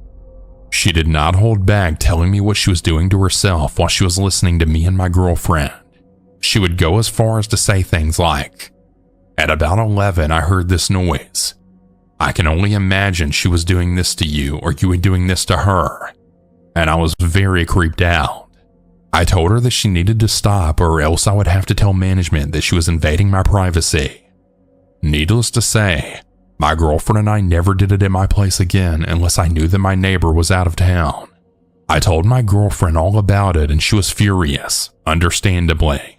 She even confronted my neighbor and told her that it was not okay that she did that, nor was talking to me so much. Since we never did it in my apartment again during the year I lived there, I just had to put up with running into my neighbor and her insisting on having long conversations. I was very happy when I moved to another town. The absolute best times of my life were back in college, back when everything was new and seemed like the world was just wide open, waiting for me to take whatever I wanted from it. It was around 2010, and smartphones were everywhere, and social media just wasn't a distraction anymore. It was the way to stay in the loop, especially Snapchat. If you weren't on it, you were missing out. Parties, hookups, gossip, fights. Snapchat captured everything important that was happening around us, and it moved fast. At first, I'll admit I really wasn't all into it.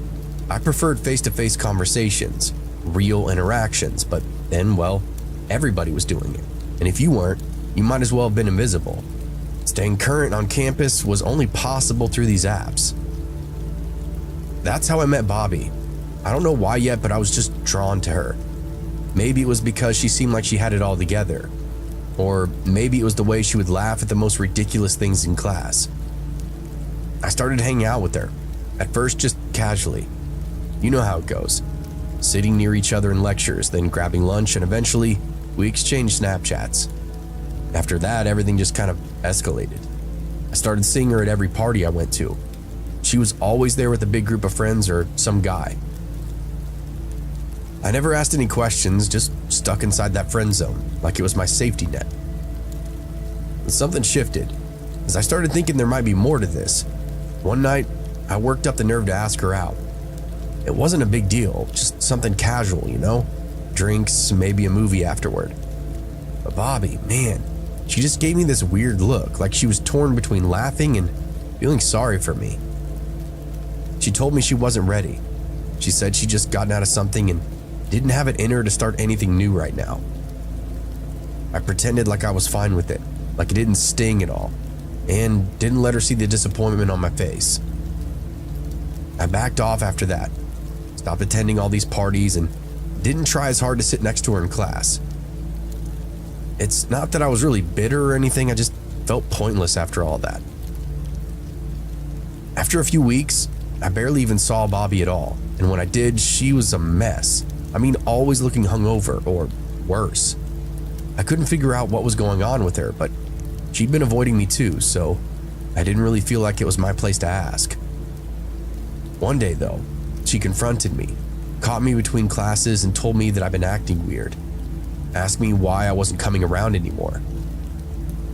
I told her it wasn't like that, I'd just been busy, and then she gave me this half smile, like she didn't believe me but didn't care enough to argue.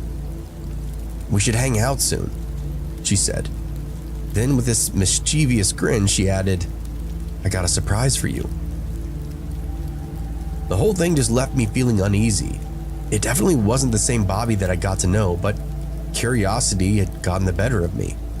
We linked up on Snapchat again, just like old times. She invited me to a party.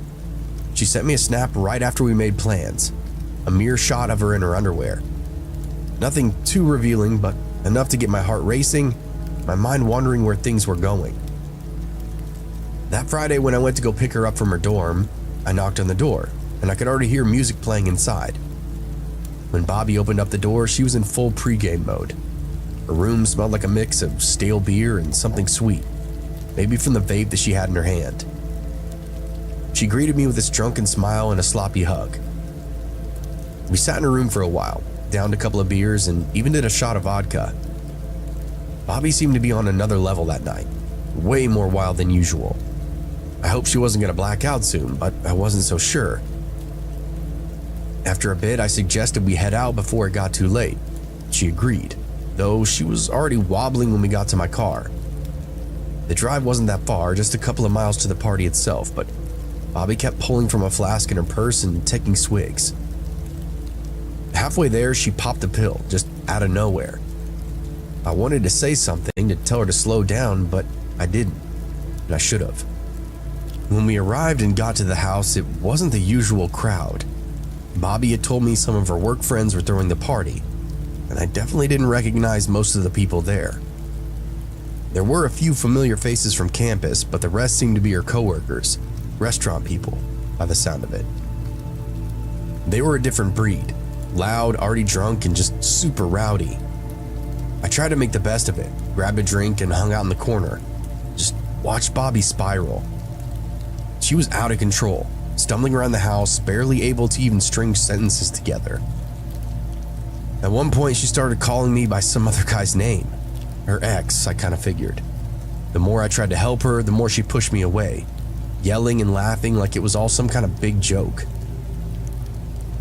The party guests didn't really seem to mind. In fact, some of them seemed to enjoy watching her unravel. It was almost like a game to them, and I was the odd man out. I knew it was time to go, but getting Bobby to leave was a complete nightmare. She did not want to go. She did not want to leave that party, didn't want to be around me, and kept calling me by her ex's name. It took almost an hour of convincing, and finally I got her back into my car. buckled her up in the passenger seat, and we were finally on our way. That's when things went from bad to worse. The second we pulled out of the driveway, Bobby starts losing it. She was hitting me, not hard, but enough to throw me off. Her voice slurring as she screamed at me, asking me where we were going, demanding I take her back. I tried to stay calm, told her we're heading back to her dorm, but she was not listening. She kept yelling and hitting me, her fists connecting with my shoulder, my arm, and even the side of my head. "Where are you taking me?"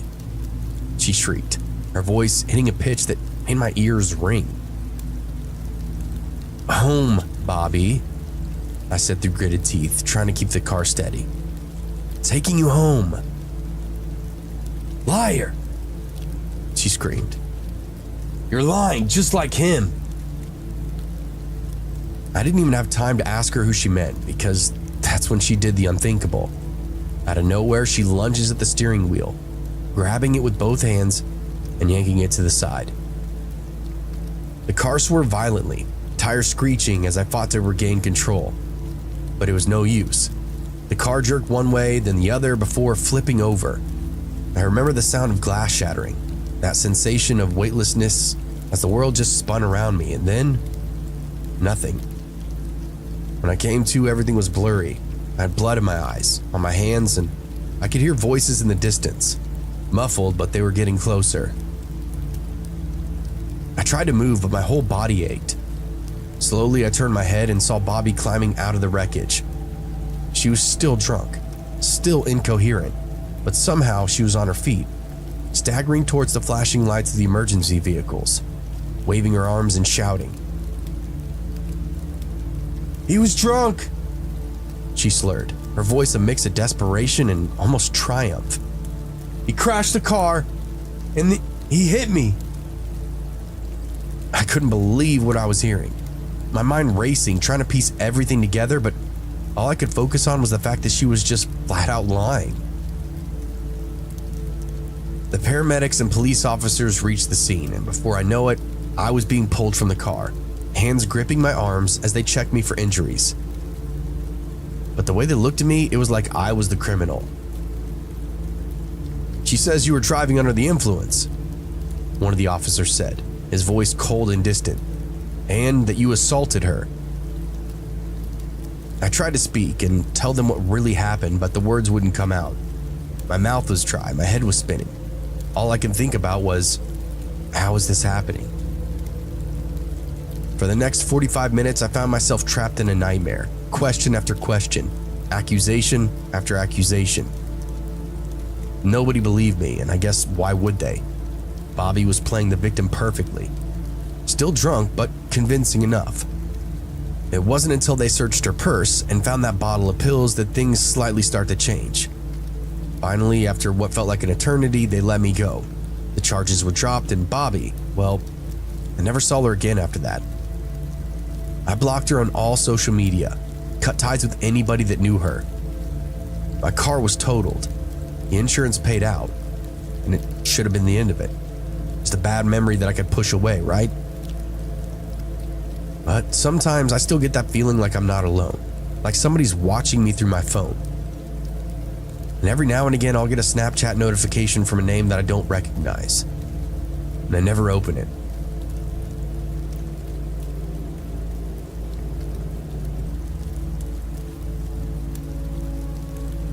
I can still feel the bruise under my right eye sometimes, a dull ache that comes and goes when the weather changes. It's been years since that night, but I'll never forget it, or the way it all spiraled out of control because of a stupid app. It started so innocently, just like any other night.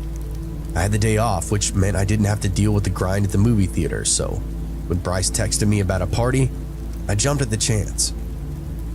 I'd heard about it through a few friends on Snapchat, some random college house party, and one of those places where you didn't really need an invitation.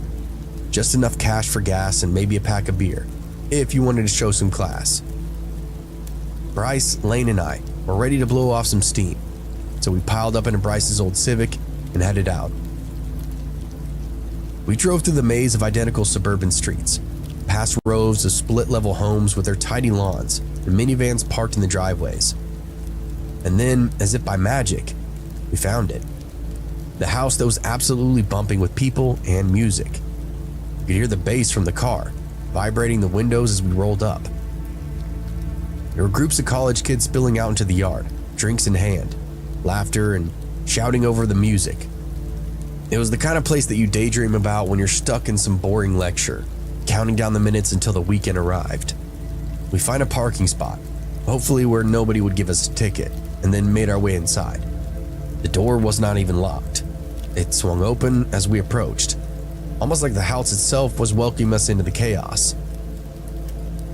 The place was packed, bodies moving through the halls, some clustered in the living room where a group was playing some drinking games. Others swayed to the music that thumped from a speaker. I couldn't see, but somebody shoved a red plastic cup into my hand. Didn't even have time to ask what it was. Beer, whiskey, rum, who cares? I was here to have a good time. We recognized a few familiar faces in the crowd, some of them classmates, a couple of people we'd seen at other parties, but mostly it was strangers. That's kind of how these things go. An eclectic mix of people just looking to cut loose and have a good time. I took a sip from my cup. The taste of cheap beer hitting my tongue as I followed Bryce and Lane deeper inside the party. They were already looking for trouble. Within minutes, they found themselves in the middle of a heated beer pong match, both of them going neck and neck with some other guys who clearly had been practicing. I stood on the sidelines, cheering them on and laughing every time Lane tried to distract the other team with some ridiculous dance move. It was all fun, the kind of carefree night I've been looking forward to all week. At some point, my cup ran dry, and I decided to make my way back to the keg for a refill. I pushed my way through the crowd, squeezing past people in various states of drunkenness, trying not to spill what little was left in my cup. And that's when it happened. She bumped into me. She was drunk, but not in the sloppy, I can't stand right way. No, she was just kind of loose. Her arm slipped around mine like we were old friends, like it was almost the most natural thing in the world. Her body pressed against mine as we half danced, half walked towards the keg, her laughter ringing my ears. I don't even know her name, but at the moment, it didn't really matter. I was caught up in it, the music, the haze of alcohol that buzzed through my system. We reached the keg and I refilled my cup and then hers. We locked eyes, and before I knew what I was doing, we were doing one of those ridiculous beer chugging poses, our arms intertwined as we tilted our cups back. The crowd around us, when there had been a crowd, started cheering, egging us on as we raced to finish. The beer was cold and bitter, but I didn't care. All I could focus on was the roar of people around us, the way her body moved with mine as we downed those last drops. And then as we both finished and slammed our cups down in victory, she kissed me.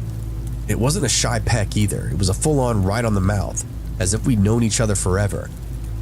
I wasn't shocked, it was a party after all. These things happen. I kissed her, just for a second, and then flash.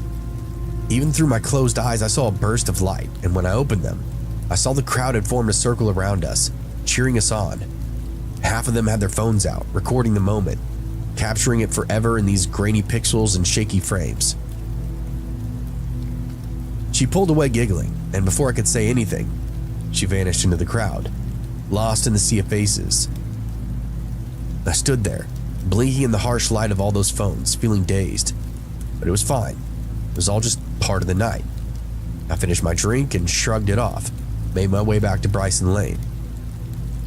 They'd lost their game by 1 cup and were already setting up for another. I told them about the girl, about the kiss, and they both laughed, clapping me on the back like I'd won some kind of prize. The rest of the night just blurred together. More drinks, more games, more faces that I didn't know. By midnight, I was ready to call it quits. I still had to work the next day after all. And the last thing that I needed was to be hungover at the theater. Bryce and Lane were in the same boat, so we downed 1 more beer and then all headed out. I don't really remember too much of the drive back, just the hum of the car engine and the dull throb of a growing headache. Bryce dropped me off at my dorm and I let myself in, collapsing onto my bed without even bothering to change out of my clothes. I was out within minutes. The next morning I woke up to the sound of my phone buzzing. Groggy, I rolled over and grabbed it, squinting at the bright screen. There was a Snapchat notification. Somebody had added me. Spring Rose 19. I frowned, trying to remember if I'd given anybody my username the night before. Then it hit me. The girl, the one from the party. She must have asked around, got my name from somebody there. That wasn't weird, right? People did that all the time. I shrugged it off and opened up my message. Have fun last night? It read. I smiled, still half asleep, and typed back, Yeah, I did. I hope you did too. I tossed my phone aside and got ready for work, pulling on my uniform for the theater. It wasn't until I was brushing my teeth again that I heard that buzz. Another message. I checked it. This time a photo. It was a picture of us at the keg, locked in with that stupid beer chugging pose, right before the kiss. It didn't give me much thought. People took pictures all the time at parties. Somebody must have sent it to her. I sent a quick message back. Nice pic. What's your name, by the way? Rose, she replied. Rose, of course it was. I finished getting ready and headed out, my phone buzzing periodically with new messages from Rose. As I drove to work, I found myself replying without really thinking. She seemed to be pretty easy to talk to. Classes, my job. I told her that I was a student. I worked at the theater and I'd be there all day. By the time I clocked in, I felt like I knew her, or at least I felt comfortable enough that I didn't mind sharing little details about myself. It's funny how quickly you feel like you can connect to somebody through a screen. The day dragged on, the usual monotony of handing out popcorn and tearing tickets. It wasn't until around noon that things got kind of weird. I was working the concession stand, minding my own business, when a guy walked up to the counter. He was older, probably in his 30s, greasy hair, faded jacket that looked like he hadn't been washed in weeks. He didn't order anything, just stood there, staring. Hey, can I help you? I asked, forcing a smile. You're, insert my name, right? My smile faltered.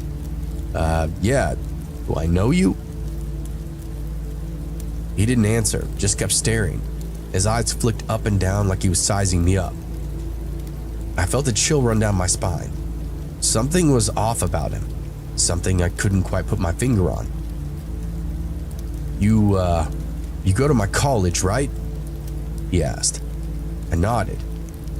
Yeah, do you? He didn't answer again. Instead, he leaned closer, resting his hands on the counter. How's Rose doing? My blood turned to ice. How the hell did this guy know about her? I opened up my mouth to say something, but the words never came. This was all weird. Before I could react, he gave me this slow, unsettling smile and then walked away, disappeared into the crowd. I stood there for a moment, trying to process what had just happened. Maybe he was just some guy from the party, somebody who'd seen me with Rose. Maybe it's nothing. But the way he said her name, the way he just looked at me. I shook it off, finished my shift, and then headed out to the parking lot. That's when I saw it. There, scrawled across my windshield, in bright red lipstick, were two words. You're next. I stood frozen in place, staring at those words smeared across my windshield. You're next. The letters were sloppy, almost rushed, but the message was unmistakable. A surge of adrenaline shot right through me as I scanned the parking lot, my eyes darting between the rows of parked cars. It was broad daylight out, but suddenly everything felt darker, more oppressive. I fumbled for my phone, hands shaking, thumb swiped across the screen as I brought up a message thread with Rose. Me. Who the hell is this guy? What guy? Don't play dumb, the guy from earlier, he knows about you. A reply came almost instantly. Don't worry about it, just get in your car and leave. The casualness of her response just sent this chill through me. How did she know I was standing by my car? My head spun. Something wasn't right. I needed to get out of there, fast. I shoved my phone in my pocket and then turned back to my car. And that's when I saw him.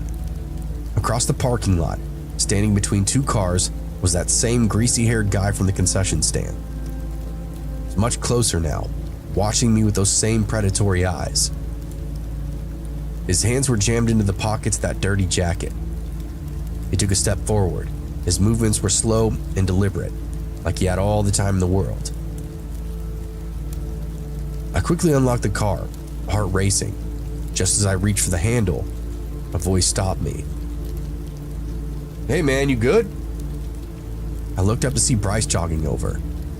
He worked at the restaurant right around the corner, so occasionally we would link up in the parking lot after work. Relief washed over me for a split second, but then I remembered what I'd seen. Dude, there's this guy. Before I could finish, Bryce glanced up towards where the man had been standing, but now that space between those cars were empty. He was gone, just like that.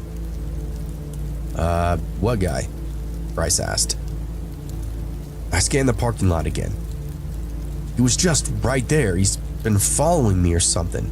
He knew my name and then asked about the girl from last night. Bryce's expression darkened. Haha, alright, you sure you didn't imagine that maybe somebody's just messing with you, dude? I shook my head. I swear, man, he was right there. Look at my windshield. I pointed to the smear of lipstick, the ominous message gleaming under the midday sun. I mean, it was undeniable. Something weird is going on, I just didn't really know at what level yet. Bryce's eyes narrowed as he looked at it, but before he could say anything, I heard the sound of footsteps behind me. Heavy footsteps. I barely had time to turn around before something hit me hard, right in the back, sending me stumbling forward into Bryce. Pain exploded across my shoulders as I hit the ground, scraping my hands on already rough asphalt.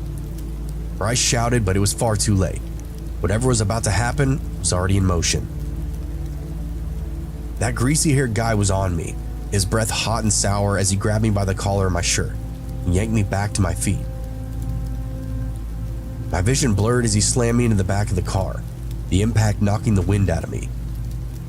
Before I could react, he punched me in the nose and I lost my vision. I gasped for air, my chest heaving as the guy leaned in close, his face masked in fury. "Told you, didn't I?" he said. "You're next." I tried to push him off, but that dude was stronger than he looked. His hands were like iron vice grips, gripping my shirt. My mind raced, desperate for some kind of escape, but everything was foggy, distant. I could hear Bryce shouting still, but his voice seemed very far away, muffled by the pounding in my head. I felt my phone fall out of my hand. I remembered I had my own body. I wasn't helpless. The guy raised his fist, and I braced myself for the hit. I brought my hands up and even tried to push him away. But before he could swing, Bryce came barreling from the side, tackling him to the ground with a force that made the pavement tremble. The two of them went down hard, gripping in a tangle of limbs and fists. I stumbled back, clutching my side, trying to catch my breath. For a moment, it did look like Bryce had the upper hand. He was bigger, stronger, and he pinned that guy down, landing a few solid punches to the face. But the greasy-haired man was relentless. His eyes were wild and filled with something dark and completely unhinged. He twisted under Bryce, grabbing a chunk of his jacket and yanked, flipping Bryce over with this brutal force that sent him crashing into the side of my car. Bryce grunted in pain, and before he could recover, the guy was now on him, fists hammering down with this vicious precision. I tried to move and tried to help him, but uncooperative. But my mind screamed at me to do something, anything, but my legs were like lead. It felt like I was trying to move underneath this weighted blanket. Then out of the corner of my eye, I saw it, a long wrench, half hidden under the car next to mine. I lurched toward it, my fingers closing around that cold metal. The weight of it gave me confidence. Solid. I gripped it as tightly as I could. This wasn't how I envisioned my workday going, and not what I wanted to do at all, but I knew in my heart this was the only option. Without thinking, I swung.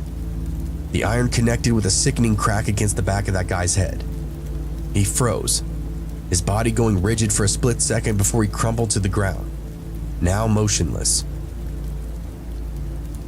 Bryce scrambled back, his eyes wide with shock as he stared at the man laying between us. He had a little blood trickling from his lips and nose. I dropped the wrench with my hands trembling like leaves in the wind. The parking lot was now eerily silent, the chaos of fighting dissipating into a heavy, oppressive stillness. There were cars still in motion behind us. The movie theater was a busy street, but still, apparently nobody saw. No one stopped to help. It was isolating and unsettling. Bryce looked at me with his voice shaking. Dude, what the hell just happened? Turned out Rose had a boyfriend, or at least so this guy thought. I'm not exactly sure of their connection, but Rose and that greaseball from the parking lot had been friends at some point.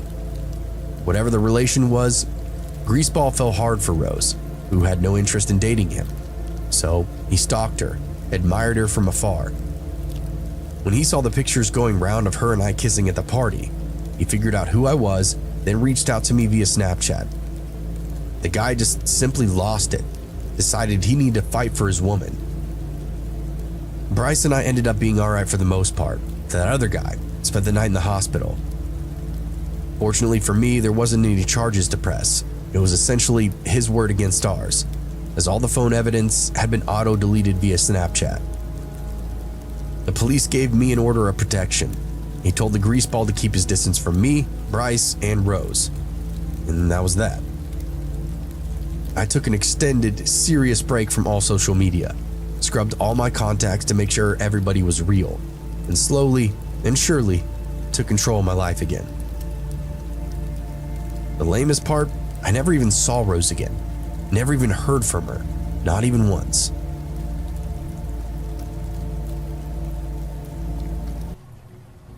I'm a female, and this is something that happened a while back when I was in high school. It was almost 10 years ago, and this was pretty early on into the school year. So randomly one day, I saw that I got added by somebody new on Snapchat. I looked and it was a guy named Michael something, but I didn't recognize his last name at all, so I did not add him back and I deleted it. Just a few days later, I got added on Snapchat by him again, and once more I deleted him. However, probably just a few days after the second time that I deleted the guy, I realized that he was actually in one of my classes and went to my school. I had never talked to him before, and he sat in the back middle of one of my classes while I sat towards the front and one side. So I would never really notice him much, but I did recognize him. He was a new student in the school, and prior to that class, I had never seen him before. Well, he added me again for a third time. This time, I decided to add him back, just because I knew that he went to my school now and that he was new. I still did not know anything about him other than that. I was surprised though that he kept adding me, even after I would not add him back. Well, finally adding him was something that I would quickly regret. I think it was the very next day, early on in the school day, and he sent me a picture of himself. It was just a basic selfie pretty much with no words. I responded sending one back, but he then sent me like 5 random pictures. We were both in different classes at the time. Some he took of other students, and others were just of the floor and whatever. I opened them up and did not reply because it seemed kind of weird. Later on in the day, we had the class that we were in together. This teacher did not like it when students would be on their phone during class, so I did not go on my phone at all during the class until the very end when we were done and all waiting for the bell to ring. When I did, I saw that there were tons of notifications on Snapchat from this Michael guy. I looked, and he literally sent me at least 20 pictures. I opened them all, quickly going from one to the next. They were all pictures of me that he took from where he was sitting. I found this pretty creepy. After opening them all and not responding, I decided to confront him in person. The bell rang at that point, but I caught up to him outside of the classroom in the hallway. I asked him why he had taken so many pictures of me in class. He just stood there not saying anything. I told him I thought it was really weird, and I was going to tell him not to do it again, but before I could, he just turned and ran away. It was very strange.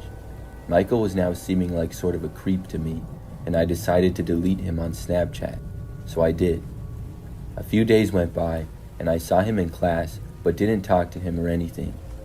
Then he added me on Snapchat again for a fourth time. This time, I blocked him. I really wanted nothing to do with the guy. Well, that very same day, I left school when it was over.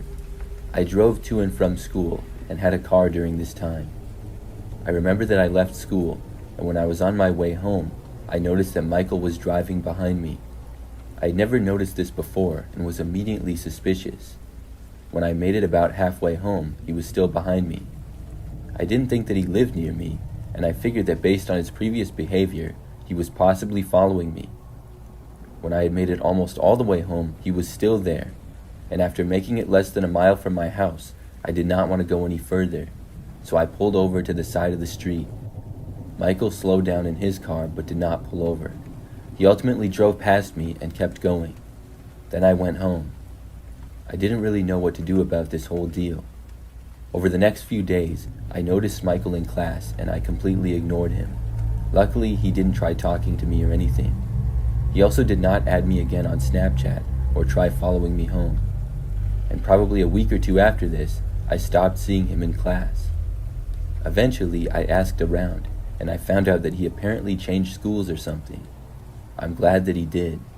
That whole situation is something that I would like to forget.